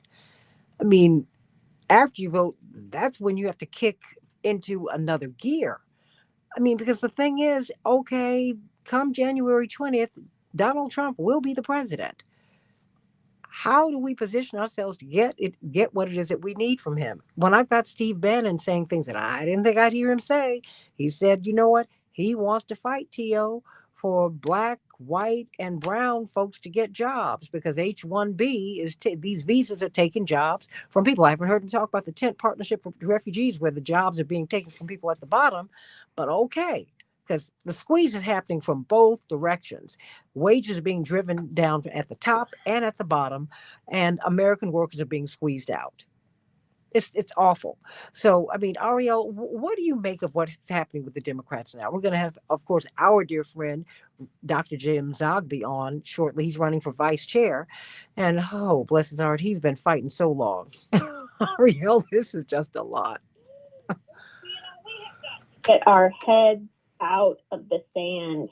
We have analyzed this post-election as though this was just an ordinary thing or a fluke that Donald Trump won. And this has been, a movement that the Republicans are right, that the Republican Party or the Trump Party, whatever we want to call it, is now the party of the working class.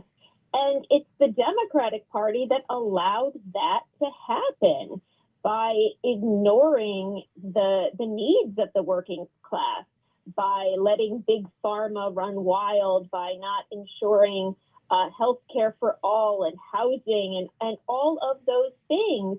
And we shouldn't be surprised. And really, I had been hopeful that Harris would win the election, but I knew it was a close race and it shouldn't have been. Mm-hmm. And so we have got to, realize what's going on here and make some big and drastic changes. It cannot be business as usual anymore.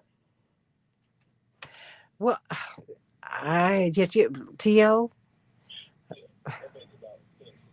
Say this, I'm happy to hear that Congressman Jonathan Jackson might consider running for the DNC chair position because it's time for the Democrats to do something new for sure. But I'll tell you something.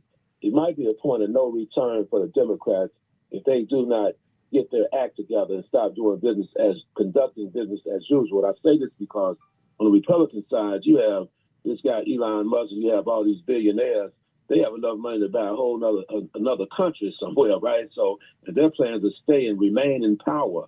So the Democrats now have to think out of the box, and begin to organize like never before in order to secure the president's office once again and secure some of these other seats out there because they're about to funnel a lot of money throughout the United States to win some of them other seats. So, we had to put our seatbelts on and really watch closely due to the fact that there's been a major change here, a major shift, in other words. Like someone was saying earlier here, Donald Trump, the Republicans have become part of the working class and the middle class type of mindset.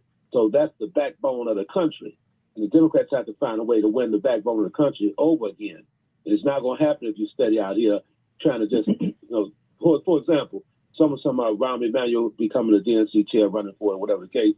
That's like going backwards. Well, hold on. Hold on. Because see, you're a Chicagoan and you were one of the leaders who helped to push him out of office. Why is that such an insult for those people who might not remember? I can't believe I've forgotten this young man's name, this child's name, Laquan McDonald. I mean, Rahm Emanuel becoming DNC chair, what would that mean to you? On many levels, because Laquan McDonald's death was just the tip of the iceberg. We saw my police brutality, excessive force nationwide. You look at what happened. It's like a step in the face of George Floyd, all the African-American men and women that have been shot and killed by the police. And why it's also an insult is because you had a sitting mayor that was willing to overlook and sweep a murder, an assassination, and an execution under the rug for his reelection bid. And you had a system was in place. There's more than just the man. There was a system in place where the police covered up the shooting and the killing. And you had all those witnesses out there that observed this young man being executed. That's why it's probably because if you were to have a guy like Rahm in that seat, what else would he cover up? You see, that's what you have to understand. Then what did he cover up before Laquan was killed? So now you're talking about compromising values, compromising the security of whatever the case may be of our people. So that's why it would be a direct insult. We fought hard to get him out of that seat and we have to work harder each and every day now. So that's when you ask me that, it hit a nerve with me for sure, because we fought to make sure that we fought for progressive change here in Chicago. And as an end result, the police are not shooting and killing people in Chicago like they used to. You can look at the numbers. The numbers have changed dramatically. You only have 2 or 3 people. One is too many, don't get me wrong, but things happen, but we don't have the numbers we used to have a few years ago. You know, Ariel, what do we do? Because it seems that the Democrats just veered away from the hot button issues in 2024. The hot button issues. I mean, I think when you lose 1.2 million votes to Jill Stein and to Robert Kennedy, I think you need to pay attention. That's not inconsequential, Ariel. It isn't. And then when you've got, what was it, Congressman-elect Cleo Fields, who had been the congressman, and then he wasn't the congressman. Now he's back in, but he gets no party support. He's a proven vote getter. He was the first Black to be elected from that part of the country, and since Reconstruction, when he was a kid. I mean, what is going on, Ariel? You know, the Republican Party has not only become the party of the working class, and when I say party, I don't mean that they're actually meeting the needs of or really following or in any way following through with their rhetoric, but in terms of rhetoric and in terms of support, they have become that. And not only that, but they have also become the party, the anti-war party. Mm-hmm. They have become the party that says we need to get out of all of these wars. We need to focus on home. We need to bring that money back home. We need to cut the military budget, stop supporting, this endless, dangerous war in Ukraine. Not to say they're actually going to do those things. Some of them, Trump may be better on Syria than the Democratic Party, than Biden has been. But either way, rhetoric-wise, they have taken that. And, the response of the Democratic Party during the Harris campaign was to say that we were going to have the most lethal military in the world. Like, how dumb are you? The American people are saying this is not where we want to be. And the Republicans are listening. And at least rhetoric-wise, they're responding. And the Democrats were just, continuing to fill the coffers of the weapons industry. Unbelievable. You made the point. They're listening. They're listening to the people. And you know what? They did not like Trump. No, they did not. But you know what? They went with it because they listened to the people. They said, well, you know what? Since he's winning, all right, we're going to roll with him. That's what they did. Democrats do the opposite, and they continue to lose. And when they lose, we lose. Let's talk about it here on Keep Hope Alive with Reverend Jesse Jackson. Hope you'll tune into me on the Santita Jackson Show YouTube channel and AM 950 radio 5 days a week, Monday through Friday. But, we're here. Jeremy Geiger and I are here every Sunday. Praise the Lord. Back with more of Keep Hope Alive with Reverend Jesse Jackson in just a minute. Gotta change it up, just you and me.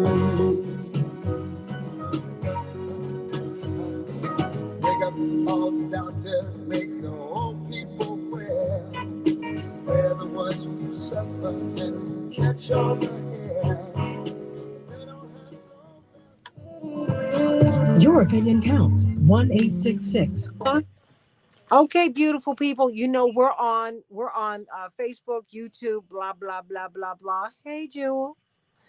Hey, Yvonne. Yvonne, where are you? Are you in New York or Massachusetts? Eric out there in California. Hey, in LA. Oh, sending you all so much love today.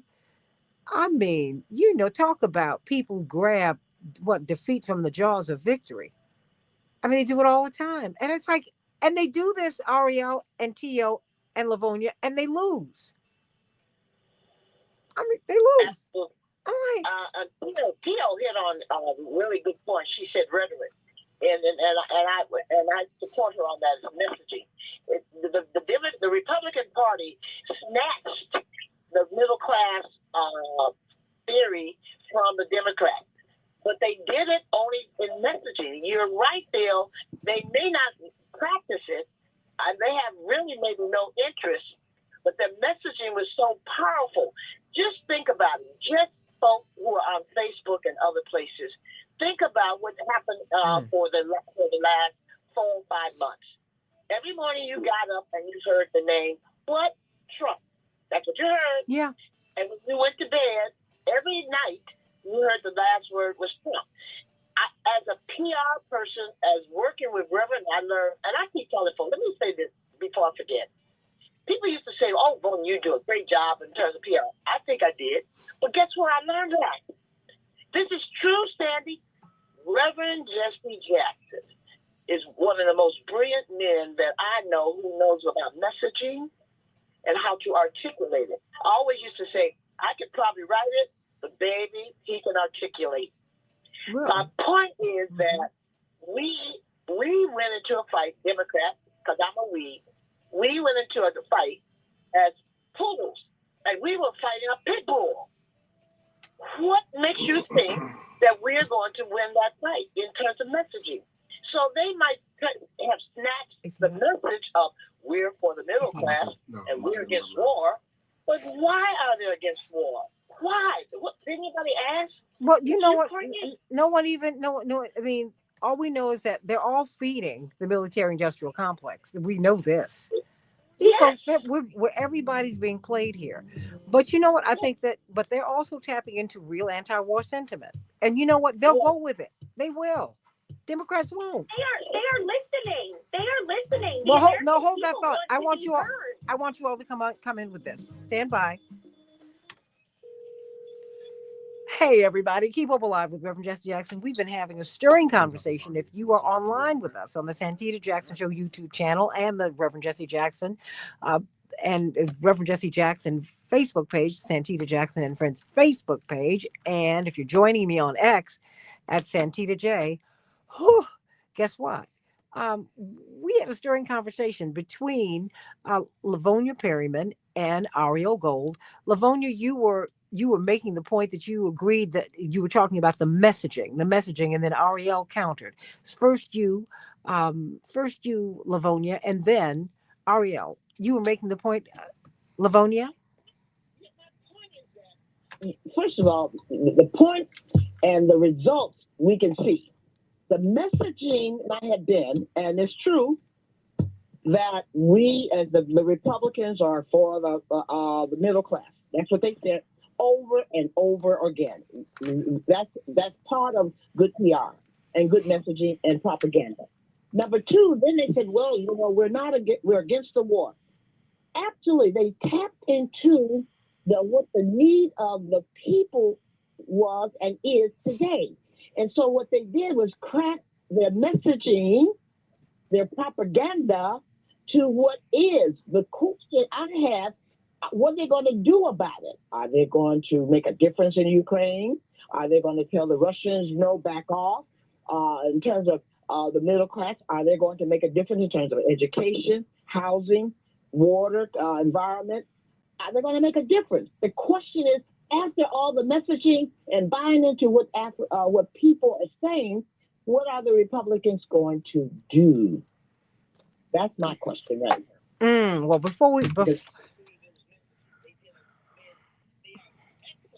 and crafting messages. A message away from the Democrats. They took it. But wait a minute. But Jesse Jackson showed you how to do messaging, and so did Bernie Sanders. These people, they showed you how to message. They did. Now, maybe this is not the message that Democrats want to put out there, Ariel, but they showed that we've had some people who've been extremely successful at messaging. And more than that, in 86, at the height of Reagan's popularity, we took the Senate from him. Ariel? I mean, what? Well, I totally agree. What they're going to do is they're going to continue to fill the pockets of corporate America. Specifically, they're going to fill the pockets of Elon Musk and his ilk. But what they are doing successfully that the Democrats are just not doing is they're listening. They are listening to the American people, and the American people are in pain. We have been in pain for a long time. We've been in pain because we don't have decent health care. Our schools aren't funded. We're busy over there funding Israel's wars instead of funding our needs here at home. And the Republicans are hearing that, or the Trump and whatever, the Trump party, Trump himself is hearing that, and he's repeating it back.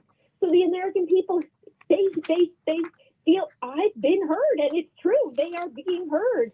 And meanwhile, we have the Harris campaign, just going on. We're going to have the most lethal military. And I think, where are you coming from?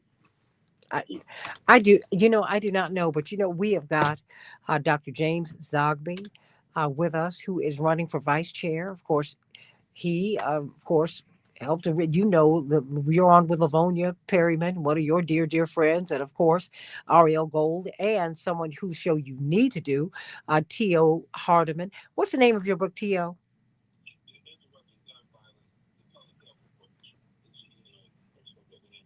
All right, everybody, please. Interrupting Gun Violence, the Public Health Approach. Get it on Amazon. Get it on Amazon. It is something that you need to read. But we're talking with Dr. James Zogby, American Arab Institute, and of course, more than a friend of the show, he's family to us. And he's running for vice chair. But you didn't have to sound like, oh, okay, I got to do this, but you got to do it. We got to have your voice. I know you're like, oh, when is the fight going to end? It's never going to end. A little continuity, the struggle continues, and victory is certain if you continue with the struggle. For the last 40, 50 years, my life's been focused on justice for Palestinians, reforming the Catholic Church, and reforming the Democratic Party. She said, couldn't you figure something to do that would actually be able to be done?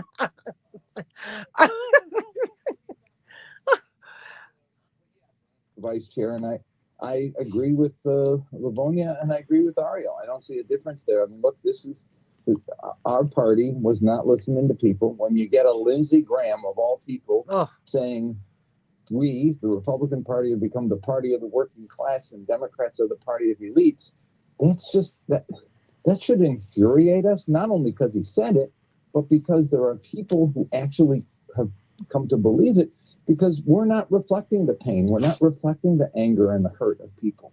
I went to a meeting of the executive committee of the party a couple weeks ago. They spent 4.5 hours congratulating each other on the greatest convention ever, on the greatest team ever assembled, on the best leadership, on raising more money. And when Donna Brazil said we need an autopsy of what happened, they pounced on it. What do you mean autopsy? We didn't die. Well, there were millions of people listening to this on YouTube, maybe tens of people. I don't know how many people listen to DNC meetings on YouTube, who are hurting right now and who feel let down. And that convention was a great infomercial. It was really well orchestrated, but it was all about joy, and people aren't feeling joy. As Lavonia said, they're feeling like, I don't know how I'm going to buy this. I don't know how I'm going to afford that. And as Ariel said, they don't know where their health care is coming from.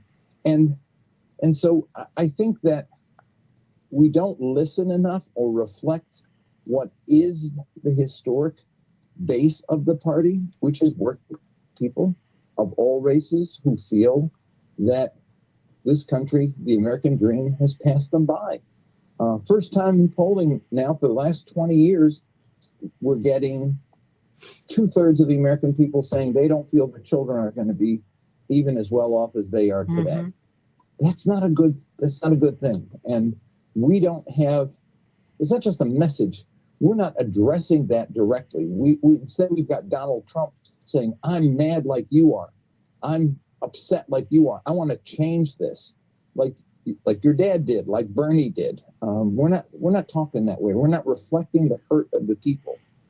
Instead, we're congratulating ourselves on what a great job we've done. And that's not what people want to hear. That's not what they're feeling either. We're talking with Dr. James Zogby. He's running to be vice chair of the DNC, and he's helping us to see what's been happening in these meetings. They're still congratulating themselves after November about what happened in August. I'm moaning too and groaning because I don't understand. I don't understand what that's about. I really don't. And you help me to understand moving forward, because we've got the 2026 elections. We are within a hair's breadth of seizing the House of Representatives and making Hakeem Jeffries the speaker. I mean, you've known Cleo Field since he was 20, 21 years of age. He was in Congress, and he then was out of Congress. Now he's back in Congress. He got no party help. He's a proven vote getter, Dr. Zogby. How do you not help a former incumbent? What is that? Okay. They're not all white, they're not all boys, and they're not smart. They're the consultant class who run these campaigns who have a Oh, wait a minute. monopoly. Hold on. We're gonna start again because your phone went crazy. But okay. Okay, it's okay. The problem is the consultant class that runs these campaigns. It's a small network of people. They keep coming back. It's like Ben Rhodes talked about the foreign policy blog. The same people who get recycled from administration to administration making foreign policy, they failed, but they keep coming back. And when they're not in an administration, they're on TV with the same failed message. We have the political consultancy blog, and it's the same cast of characters who are operating campaigns as they were 20 years ago. They're out of touch with the Oh, wait a minute. Okay. Qualities in the country, and yet they are pocketing hundreds of millions of dollars. They spent $241 million on TV ads, which amounts to 42 million that $48 million their pocket, because that's the amount you get a kickback from the networks for showing these ads. And they were out of touch with where people were, what people's needs were. They were talking about joy, about we created this, we did that. And yeah, there were Joe Biden successes, but there were also problems that we never got to address. And people felt that. People felt Donald Trump reflected their anger. Joe Biden didn't, and Kamala Harris didn't. And I think that the mistake is not the candidate. The mistake is the consultants who drive the operation, who do the messaging, who do the outreach. We were paying people tens of millions of dollars to consultants to hire canvassers to go door to door. That's what the party used to do for itself. We had precinct captains who'd go door to door and do that stuff. We have volunteers. You don't have to pay people if you're running a campaign that works. And when it's over, who gets the list of the people who did the canvassing? Party doesn't. The consultants get the list. They keep the list. And so they get rich, they get strong, and the party continues to weaken and be out of touch with where people really are. And that's, I think, where the problem is. We have campaigns whose goal is not winning, whose goal is getting the contract. But that is one of the things that you and Reverend Jackson and Marion Barry and Dick Hatcher and your group pushed back against. And so you started getting the Livonia Perrymans hired. Now, since I would say in the post-Obama years, from Obama on, she couldn't get a contract. But certainly, let's keep it 100, because there's some things that, if we're going to fix the problem, you've got to diagnose it properly. If you diagnose a cold and you've got cancer, you got a problem. I don't need cold medicine. I need chemo. Talk to me. Something is off here, because these consultants and the pundits on television, they are atrocious.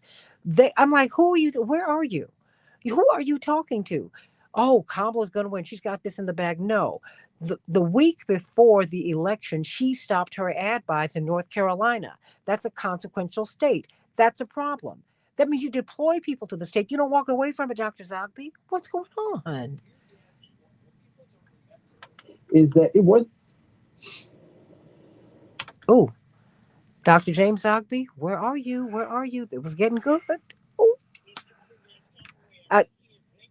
Which is your point, and which is?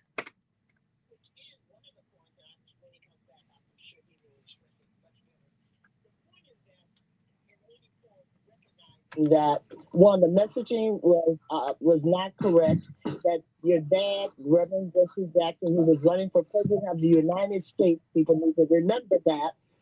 recognize that, along with Dr. Zogby and others, that need to be changed. They weren't trying to beat up the party. They weren't trying to lead the party. They're just trying to share their experiences and ideas and suggestions with the party. The party rejected that. They said, absolutely not. And so they decided they were going to get 5 or 6, maybe 10, 20 consultants who would actually carry a computer around out of there and smoke cigarettes all day long. And I'm really, I just want to be visual with this so people can understand what I'm trying to say. And they would actually say that the computer says that we're going to win this. We're going to win this. And I'm like, what is the computer a person? Does he have a name? Is there a number? Actually, numbers don't vote. People vote. And the consultants, as Dr. Zogby has said, they did not up until 2024 go to the community. He is absolutely correct about the individuals who were knocking on doors. People were looking for jobs. They could care less about the issue. They could care less about, and I'm telling you, I was there. They were looking for jobs, and I understood that. And guess what happened?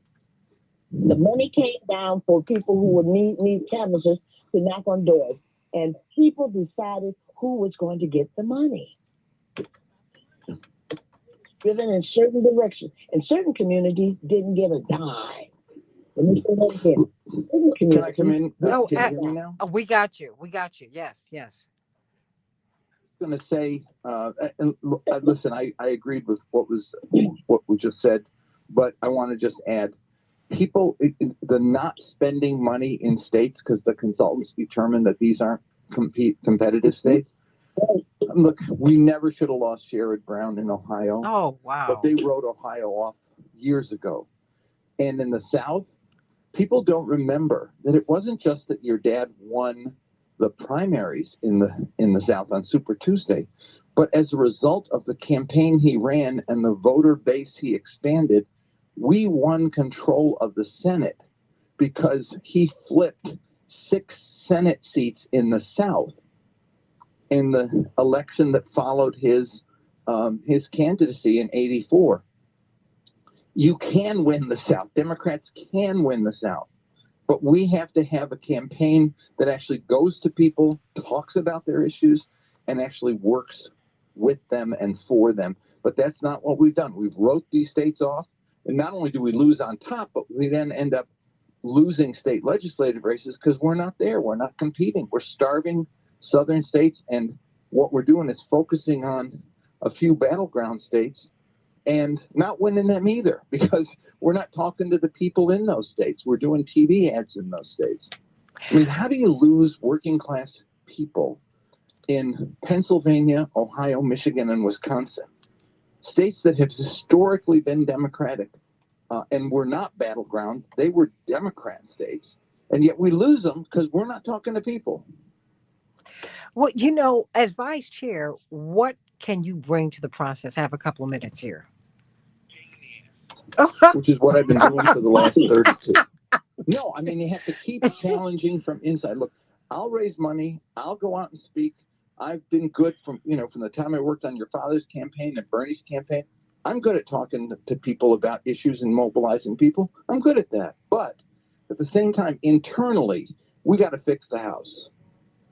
We have to fix our house inside in order to make our party more responsive and more democratic and more transparent and more accountable.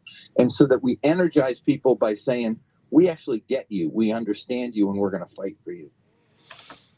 Dr. James Zogby, everybody, we are going to see what is going to happen with this race. I mean, just in about a minute, what's next? I mean, do you have to make a presentation before the DNC? What's going to happen? I know Congressman Jackson said he's going to. Okay. The 11th for the southern states. There's one in Detroit the following week that's in person. Then, we've got a number of those coming up. There's a lot of people running. Some of them shouldn't be running because they've never been involved in the party before. I kind of think if you're going to fix problems, you got to know where they are. But we'll see what happens. If I win, if I lose, as long as the issues get raised and talked about and hopefully get something done about them, I'll feel it was a success. Well, that's how you win. We define the win. Didn't we learn that? We define the win. And you know what? The win might not happen in this cycle, but if we keep at it, we win eventually. Dr. James Zogby, everybody. We're going to get some closing thoughts from everybody here on Keep Hope Alive with Reverend Jesse Jackson. Hope you'll join me on AM 950 radio throughout the week, Monday through Friday. But you can also go to the Santita Jackson Show YouTube channel and you can see the whole show. That's right, in between the commercials and all of that. I'm back with closing thoughts. Jeremy Geiger and I on Keep Hope Alive with Reverend Jesse Jackson. I'm on radio 6 days a week. Give me a break. Back with more of Keep Hope Alive in just a minute.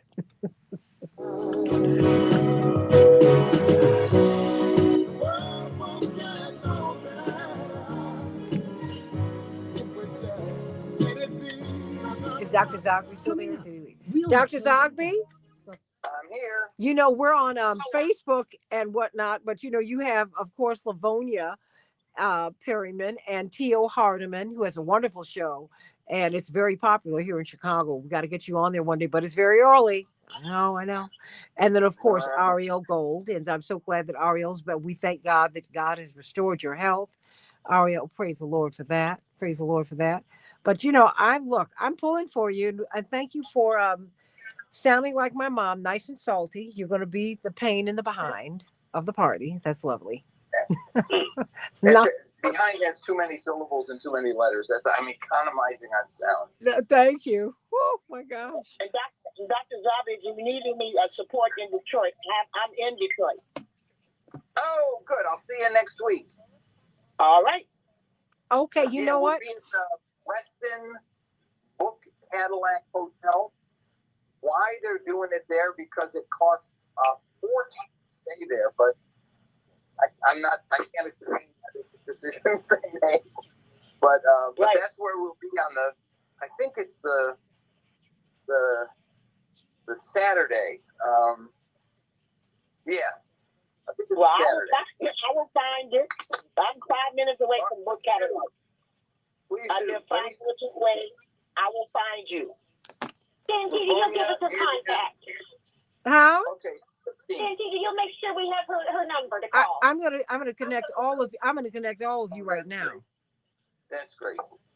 That's what I'm gonna do. Thank you. No, I'm connected because I'm gonna go right now. Okay. I appreciate this. And Lavonia, I'll see you. Ariel, I'll see you. And Santita, I hope to see you. Oh, look. And Gio, I want to do your show, so let's figure out when I can do it. That'd be great. Yeah, let's make it happen. I'll reach out to Santita. I'm going to connect all of you right now by text. Okay, great. Thank you. Okay. But hold on so I can get some closing thoughts from everybody here except for Dr. Zogby. All right. Bye. Bye-bye. And Ariel, okay. You all, I'm sending by text and T.O. Okay, so look, I'm just going to say consider yourselves connected. How about that? Okay. Yeah. Leo, you going to be in D.C., in Detroit? Anyone else going to be in Detroit? I'm going to be in Detroit with Kim, so I'll see you there. Great. Okay. Is that on the 11th? Yeah, I'm 5 minutes away from Book Cadillac. I live downtown. Yeah. So, be good to see you guys. We can kick up some dust there. Okay, so I'm going Can't wait to meet you in person. My pleasure, too. Okay, hold on. You all keep talking because I'm trying to get these numbers in here. Right. So is it a 1-day or 2-day conference? Oh, I don't know. Jim will know. But we'll let you know because we're going to be connected. So we'll let you know in advance. Absolutely. Whatever I can assist you with, I'm here for you. So let me ask them, has Detroit made a comeback now over the years, pretty much on the economy and everything up there? As Frankie Beverly was saying, we're going to be back in stride again. That's right. Right. We're back in stride again. We're getting our stride back. There's a lot going on here. We got a neighbor we call Hill Hopper who is kicking up dust here, not going away. He didn't win the Senate seat, but he's not going away. We're going to make sure that he finds a place How much in time the will they party have? and have a voice in the party. Okay, good. You Now, have 2 minutes. our mayor is talking about running for governor. Everyone, hold on. I have got literally 10 seconds. Just under 30 seconds for each of you. Okay? Okay. Stand by on 5. Comments to Reverend Jesse Jackson at KeepHopeAliveRadio.com. Hey, everybody. Closing thoughts on Keep Hope Alive with Reverend Jesse Jackson. Hope that you will join the King Breakfast, everybody. Go to 773 Freedom or go to rainbowpush.org. We've sent thousands of kids to college at Rainbow Push through the through the Push Excel program. We need your support. Our breakfast is on the 20th of January. Please go to rainbowpush.org and give us your support. Let me start with closing thoughts from you, T.O. I got about 30 seconds. So it's just time for the Democrats to reinvent themselves, and there should be some think tanks going on throughout the United States with the Democratic Party leaders all over the place, because we cannot just wait. You cannot build your shield on the battlefield. It's time to build the shield right now. That's all I have to say this morning. All right. Ariel Gold, everybody's about to meet up in Detroit. Because the Democratic Party isn't listening to us does not mean we are going to be any quieter. We need to keep raising our voices about the issues that matter, and because they matter to the whole American public. So our work is cut out for us. You better watch out. She was with Code Pink. You know how they roll. Let me go to you, Lavonia Perryman. Right, I'm going to close out with something that is not a hollow conversation and not a hollow theme. We must keep hope alive, and that means that there's action behind those words. Reverend Jesse Jackson just did not put those words out there.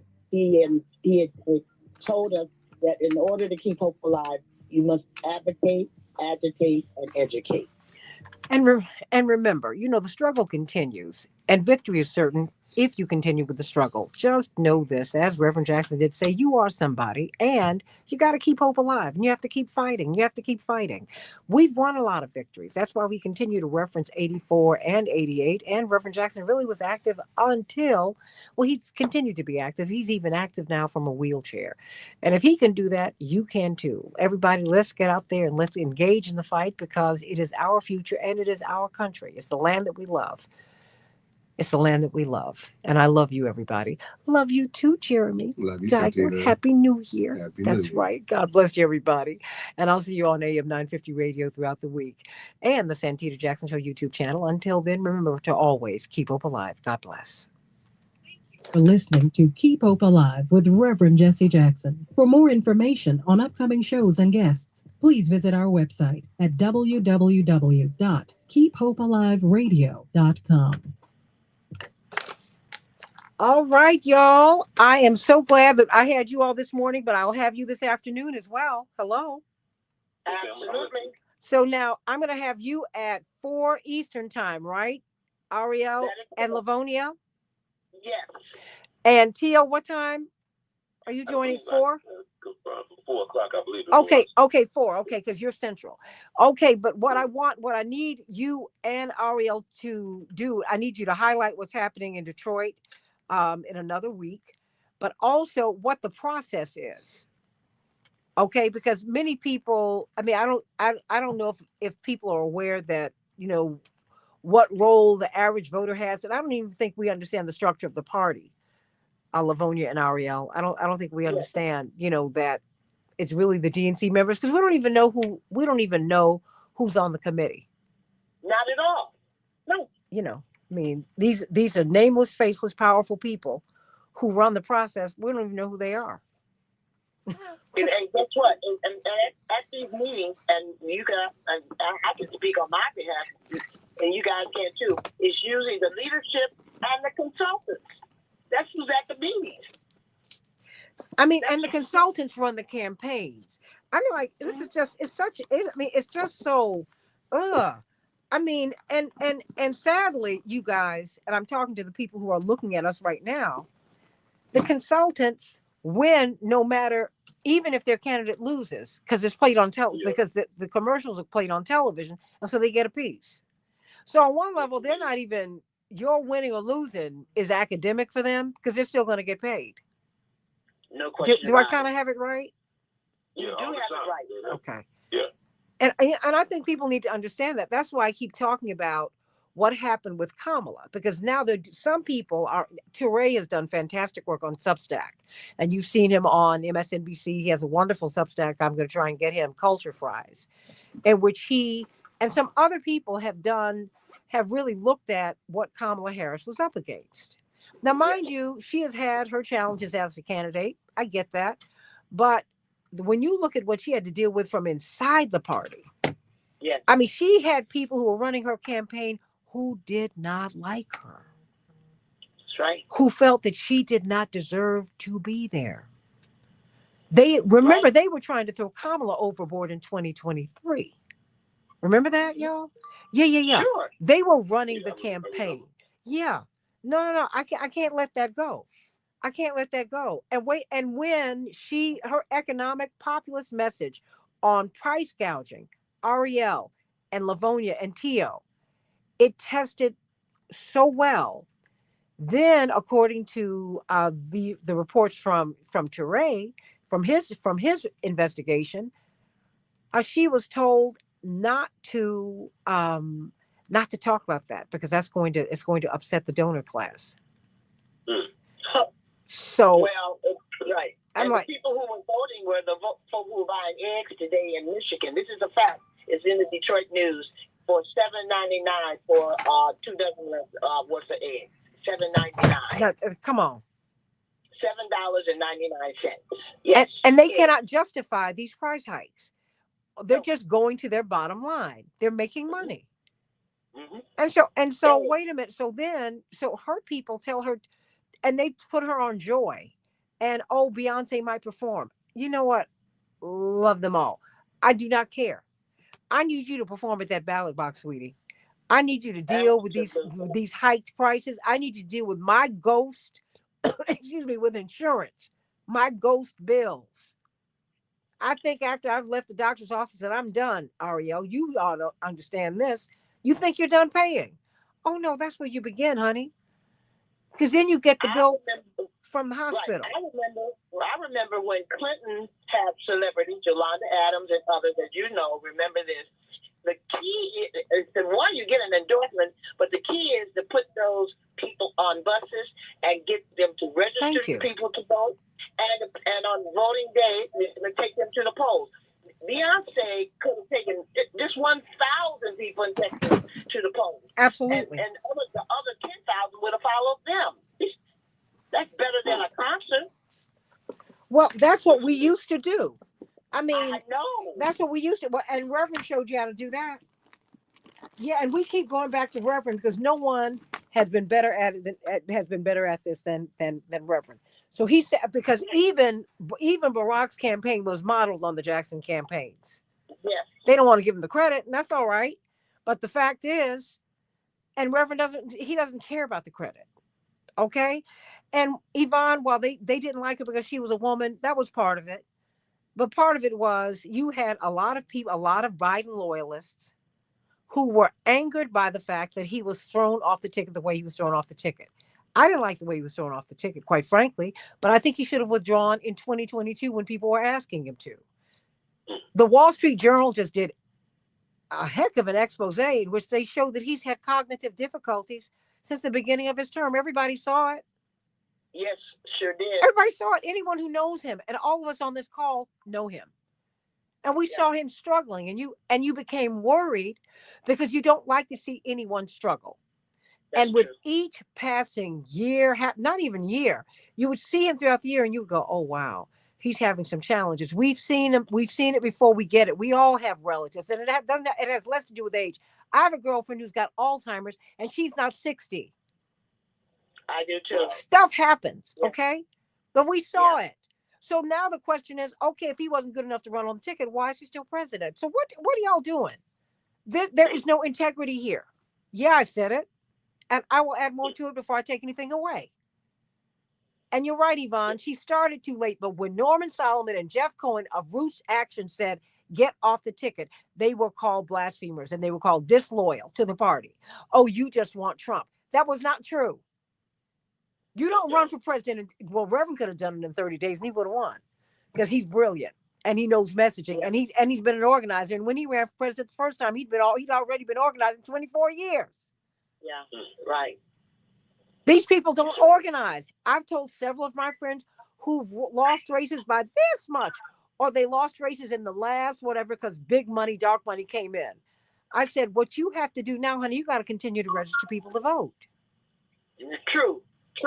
You never stop registering people to vote. You never stop visiting the high schools. You never stop visiting the churches. You never lose contact with the people. You don't just go to the people who have been buried under so much a lack of care and a lack of understanding. You can't just come to them during election times. They don't want to hear it from you. They don't want to hear it. A lack of acknowledgement of their lifestyle. And that's why I'm saying that parents, just what you're saying, she could do that. Yeah. Register people to vote, educate people, and I mean a civic engagement youth program kicked off. So by the time they get to high school, they were like, "Yeah, we got this. We know exactly what to do." But you can't be. But you can't be a conventional politician. Okay. Mm-hmm. There's that piece. Okay. That is true. Reverend was on a mission, not a campaign. Yeah. That's true. And these people in other campaigns, I mean, because no one has done an adequate postmortem on how Obama lost 1,000 seats. I mean, look, I'm glad that they won. I'm glad that they were in the White House. But guess what? They lost 1,000 seats. How did that happen? Yeah. Why did that happen? We haven't recovered from that, y'all. Right. We lost on the federal, state, and county levels. Sure did. Who lose 1,000 seats? Governorships, both houses of Congress, both houses in the state legislatures. Are you kidding me? Yeah. And then you got to go and find out what did the Republicans do with that loss on our side. And what did they do? You know what? They listened to the people. They got a candidate who they could not stand. Don't you remember when George H.W. Bush gave the neck cutting sign to Trump at one of the last debates? Like, slit your throat. Remember that? They did not like Trump. They don't like him. But guess what? Because guess what? He's never been a conventional Republican if you really examine his politics, y'all. Okay? As far as the reason he gets the mashup that he gets now. Oh, yeah. Because he's always been, he's not been all over the place. He is transactional. He was with the Reform Party. If you halfway liked Ross Perot, you would understand Trump even better. So all this reflexive hate of him is just not smart. It's not smart. And it's not helping us. It works in his favor, actually. Now, if Biden's going to give $21 billion to Ukraine like he did last week, and you cannot figure out $350,000 to get these black kids to the parade, to march in the presidential parade, inaugural parade, you can't say anything to me. Absolutely. Absolutely. We're having a conversation about $350,000. Y'all can't figure that out? Or you won't figure it out? No. I think, Santita, Trump brings an end to the Russia and Ukrainian war and brings an end to the conflict in the Middle East. Congratulations. Congratulations. Nobody else should die. I don't care who does it. Yeah. All these people getting killed. Are you kidding me? In the wars, all of them. Not only do we need the money, it is a sin to kill. Yes, indeed. Absolutely. It's murder. Absolutely. Absolutely. The Bible tells me so. Thou shalt not kill. Right. Period. That's it. I don't care. I don't care. Yeah. Because I saw I didn't see it, but I read about one president who was killed who was trying to stop the Vietnam War, while another one got elected, amping it up. Then he lost because he amped it up. Come on. I mean, you can't apologize to these families who died in the war, or like my uncle died of cancer after it. Right.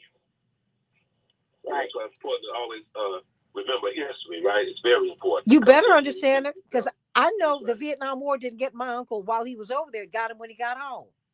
to come home. Yeah. Right. There were many uncles like that.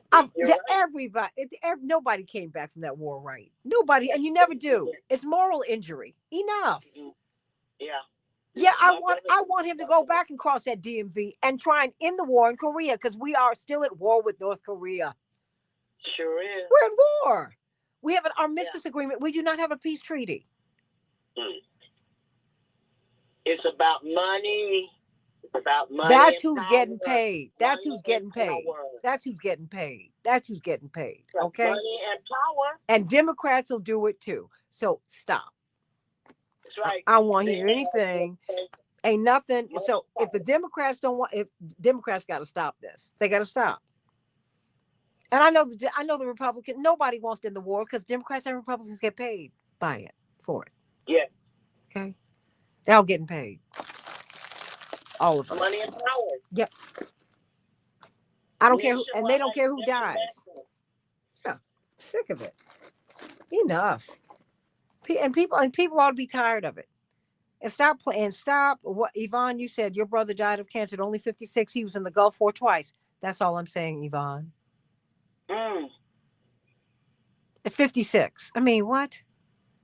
Yeah. No. So no. So for me, no. Something else has got to happen. Something else has got to happen, because this is not going to work. Not for me. Just a thought, you guys. And people are getting wise. So people are asking a lot of questions now. They're tired of it all.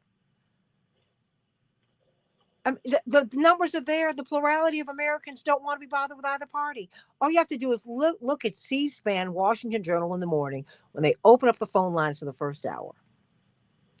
You will hear the frustration and anger of Republicans, Democrats, and Independents. Luigi Mangione is from a Republican family, y'all. Mm-hmm.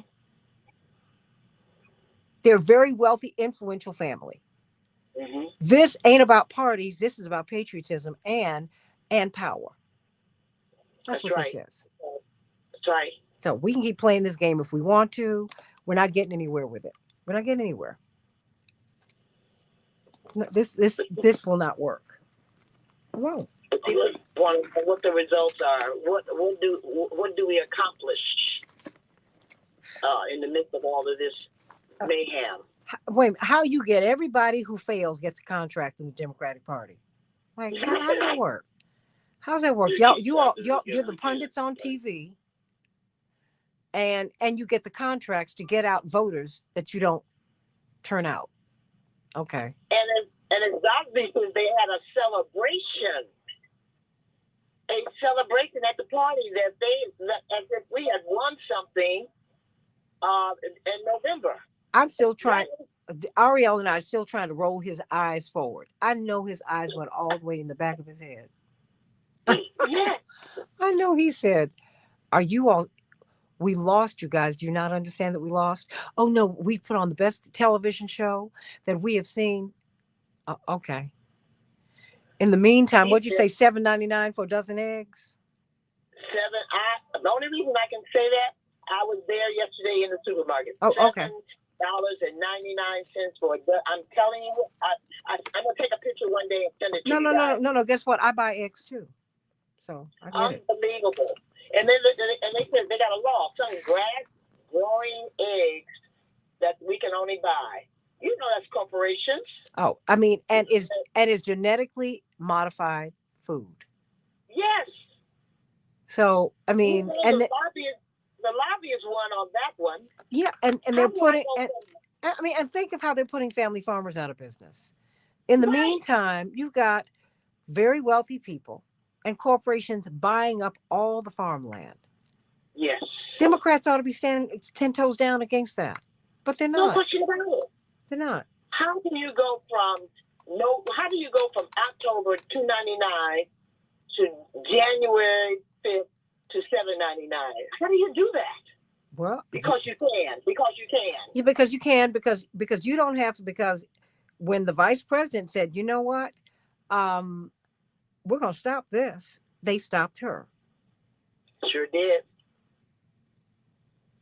Now remember the visual. I just want people to remember the visual that we have is Trump standing there with the Cheerios and the peanut butter. I'm not mad. He figured it out. I ain't mad with him. I'm not mad with him. And you know what? And you know what he'll do? He'll cut a deal in order to make it, because he's looking for deals to cut. I ain't mad at him. He heard Reverend was coming to Wall Street to get more blacks and women and people of color on Wall Street. He said, you know what? I'll give you free office space for a year. Mm-hmm. Yeah. Now, I mean, okay. Deal maker. And his thing is, you know, and while he's looking to run for president on the reform, not as a Democrat, not as a Republican, on reform, which was anti-NAFTA, which was anti-H-1B visas. Hello, that's what Ross Perot was standing for. That's right. That's right. He tested the waters. He was going to do it, and then he said, "Okay, I won't do it." All right. So I'm just saying, y'all, look, I might not have who I want up there, but I need to get what I need. So let's figure this out. Okay? That's what you got to do. You don't, we're not children. You don't always get what you want. Right. That's childish. You got to get what you need. That's right. That's right. That's right. Thank you, Mick Jagger. You can't always get what you want, but if you try sometimes, you gonna get it. You better get what you need. Get what you need for now. That's right. Get what you need. Now, I mean, and that's and look, people didn't want LBJ. Looked at him and said, "Oh Lord, wait a minute, this is a disaster." And then guess what? Turns out he was a great president for us. You got what we needed, yes. Because we were pushing. And he had a political need. Do you not think Trump might have some political needs? With a Congress that he ain't got majority of nothing. That's right. All I'm saying is, I'm not getting into the big white fight. I got to get what I need. I got to get my banks back. I don't have any black banks anymore. I got to get my HBCUs funded. I've got to get decent housing for all Americans. There's some things I need. So y'all, anytime people are sitting around, yes, and I'm saying this right now, if they're talking about racism all day long, I know you're being disingenuous because you don't want to talk about it when when someone's got their foot on George Floyd's neck. No, that's true. You don't want to talk about it. You knew Laquan McDonald had been killed and that it had been covered up. Y'all didn't want to talk about that. We pushed that issue. So I'm enough. Okay. I know enough to know that when water. That's it. Clean water everywhere because I got a lead problem in Chicago. So, and Medicare for all. Ooh, yes. I mean, there's some real issues we got to deal with. Mm-hmm. So, because I mean, I look at these monstrous medical bills that I've got, and I'm like, oh, okay. And my mother said, well, you've got to do something about that. I said, there's nothing I can do but pay it. Because if I don't pay it, I can't go back to the doctor. Okay? Right. And guess what? That's so many, it's millions. Did we ever speak to that during the campaign? Did we ever speak to that?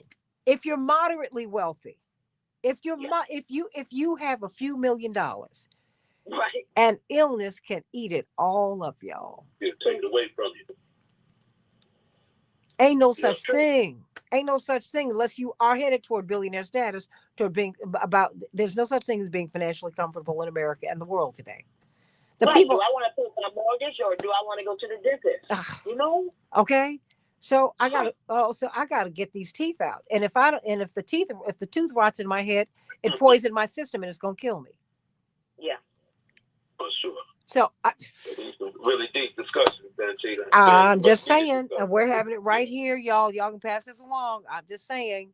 So, all this anger that we have, look, Trump went to more places. Jonathan Jackson said it at the top. Congressman Jackson said, they told him don't go to New York. He went to the Bronx. Sure did. He went to Harlem.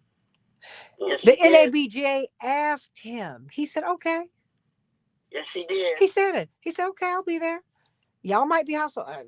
Look, I'm going to be here. Yep. And I got to beg the Democrats. No, y'all. It doesn't work that way. That's not how politics is played. I will leave y'all with this. After the 84 campaign, Jim Hightower, you remember, the great politician out of Texas, came to Reverend Jeremy. And he said, you know what? Because I think Farm Aid started in 85. He said, Jesse, I want to take you to Farm Aid. Come on, Reverend, it's going to be good. And now you know Farm Aid was, you would know that was not Reverend's natural audience, particularly then. So my father said, okay. So of course, Commissioner Hightower walked out onto the stage. He and Willie Nelson introduced Reverend. Reverend walked out onto the stage. Oh my God, my father's the bravest man I've ever seen. And they were booing. They were about to, all 100,000 plus people were about to tear the place up. They were booing him. By the time he was done, they were cheering and saying, run, Jesse, run. Oh, wonderful. And he went back every year per their invitation. I don't want to hear it. That's right. That's right. I don't want to hear it. That's right. Now, either if you go, politics is not for children. Either you are ready and willing and able to walk into the lion's den, or you need to stay home. I don't need you. That's right. My brother has these town hall meetings, and they're always filled. We have to stop it. You know, you can only hold 500. We might let up 600. Fire marshals won't let us let anybody else in. And in Chicago, the contentious part, as T.O. knows, is migration, the migrants. And these people got up and they got real testy. And Jonathan, because I was emceeing, and Jonathan very gently moved me over. He said, no. He said, no. He said, you don't need to. He said, I got this. I said, no. He said, no. Well, he said, I got this. He said, y'all, you elected me. I'm here for this. Yeah. Well, the migrants in Chicago now, the administration, they're placing the migrants on the same. They're identifying them now as homeless people, and they're putting them in the same system as the homeless people that are already here in Chicago, which means the homeless people that are citizens of the United States have to wait in line with the migrants now in Chicago, Cynthia. What I'm trying to tell you is, I've been trying to tell you ever since the beginning that H-1B is showing you the deceit in the game. Yep. This is about bringing people in from the top and the bottom and the top, to suppress American wages and to push out American workers. This is not their fault. This is what the oligarchs have done. Our Secretary of State in 2022 signed a memo of understanding with the man who created Kobani yogurt. He had already gathered 300 corporations so they could bring refugees in and pay them a little money. The country was built on slave labor. That's how this is how we do it. Didn't Montel Jordan tell you that? That's how we do it. So we're not looking at the root. We're looking at the fruit. Looking at them and going, wait a minute, wait. If y'all got money for them, while on the others thou art calling, do not pass me by. Y'all got money for them away. Then you need to give me my money. We instead of getting mad with them, because they've been brought in they just don't have chains, honey. No doubt. I say, I hear you. I don't like that we're being ignored. I ain't mad with them. No. Right. All I'm saying is, no, we got this all twisted. I told you about the 10th Partnership for Refugees, which gets people, Livonia from the bottom. And H-1B is the 10th Partnership for Refugees for people with degrees. That's all. That's what it is. It's the same thing. Right. Study them both. Right. What was 300 corporations is now more than 400. And it's a global system because the Western world was built on stealing the wealth, whether it's from the bodies or the ground of the so-called third world of the global South. That's how they do it. Yeah, all the time. All right. We need to be clear on the game. And because when we called them out on the game, because you got Elon Musk, who just got here, who's telling me that he needs to go outside of my country, go past North Carolina A&T, go past Howard School of Engineering, going past MIT and Caltech. You got to go outside. You got to leave me to get the brightest workers. No, what you need to do is help them stay home so they can build their country. That's right. Instead of paying them $150,000 a year or so, you want to pay them maybe 80 or 90, pack them in little apartments that cost too much in Silicon Valley. So you treat them like slaves here, but they're compliant and they're scared to leave because their families need the money at home. You're wrong for that. We're not going to be blessed for that. Mm-hmm. We better understand what the game is. These kids are scared too in Silicon Valley. Mm-hmm. Mm-hmm. But that's why they didn't want us to read, T.O. Because you know what? Educated people are governed. People who can't read are managed. You manage slaves. You have to govern free people. For sure. Let's get clear on that. Let's get clear. Get clear. Let's stop playing this game because we're being gamed. Education is the passport to our future. Absolutely. About that. But education ain't just learning to read. It's knowing the game. That's true. Yeah. Because you can be an educated fool. And I say that it should start, and I say it should start early. Absolutely. Early. You know, let me tell you, no one was more educated than Fannie Lou Hamer.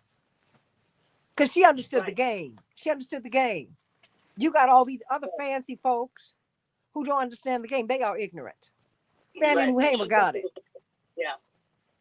She got it. And you can see she was educated when she went to the convention. She told them exactly what she had been doing, what she knew. Absolutely. And things would change. She was clear on the game. She said, okay, I got it. Well, this is how we're going to do this. No. Mm-hmm. I'm following her. I ain't following these fancy folks. Y'all got them. Mm-hmm. Mm-hmm. No. Mm-hmm. Fancy folks typically are slaves. They just might be highly paid. They might be in the big house. They might be wearing some lovely clothes, but they're still slaves just the same. Mm-hmm. And on that, I'm shutting down my. I'll see you all this afternoon at 3 o'clock Central Time, 4 o'clock Central, 4 o'clock Central. So 4 o'clock your time, and 4 o'clock your time because she's on Eastern Time, T.O. And 4 o'clock our time. You'll be coming on an hour after her. Okay. Yeah. T.O. All right. Yes, I understand. So, but we got a lot to talk about because we got to come up with our agenda. Okay. No question about the Carter legacy, right? Oh yeah. Well, just where the Democrats are going and where politics is going, and what it is that look, you might not have who you want, but when are we gonna get what we need? Enough of that. Right. I like that thing. Yeah, I'm like enough of that. I mean, the election is over. Yeah. But now you got 2026. What? That's what we should be looking for. Looking at that. Hakeem Jeffries is 3 votes away from being the Speaker of the House. Just 3. Mm-hmm. And the Democrats are not even funding these races. Are you kidding me? Yeah. They want to resurrect some people like Dr. Zogby said. Sherrod Brown never should have lost. But you gave up on Ohio, so you deserve this. That's right. Gave up. I'm telling you. I mean, how are you gonna lose Sherrod Brown? How you do that? How you Sherrod Brown? How you? I don't understand. I don't understand that. So I love y'all. I'm out of here. All right, Come on, Jeremy. Say hello to everybody. Everybody say hello to Jeremy. Have a go and Happy New Year. Love y'all.